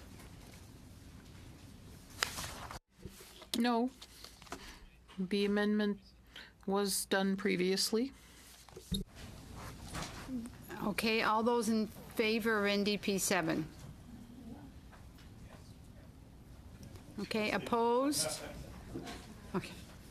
All right, it does not carry. So Clause 26, Clause 29 as amended. Right, all those in favor of Clause 29 as amended? Opposed? Thank you.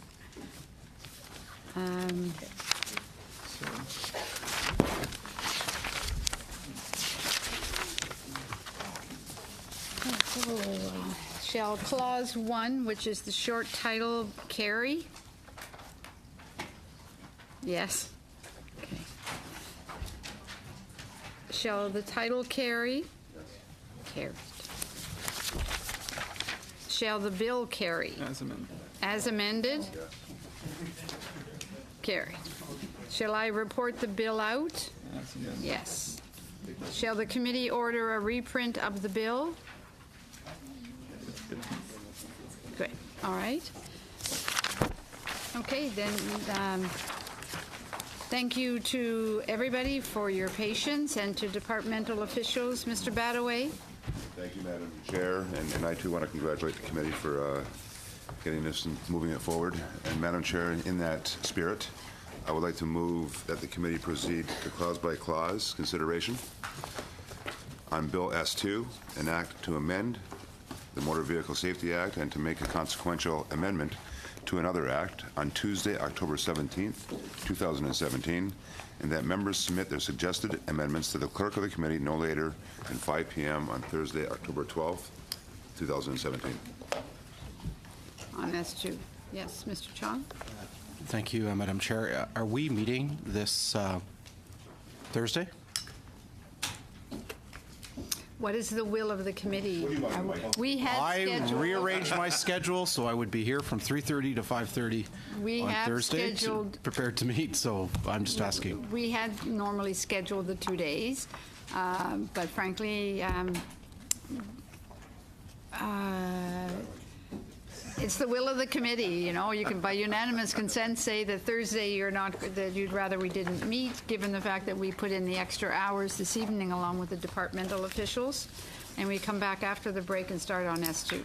Was that the intent when we lengthened the meeting? No, I thought we would take all this time plus Thursday. So are you telling the committee that we're not meeting Thursday? Because I'm asking for some direction from the committee. If you would like to meet, we have sufficient work. well, I'm here Okay, Thursday. So then we're here Thursday, so we'll meet Thursday at our regular time.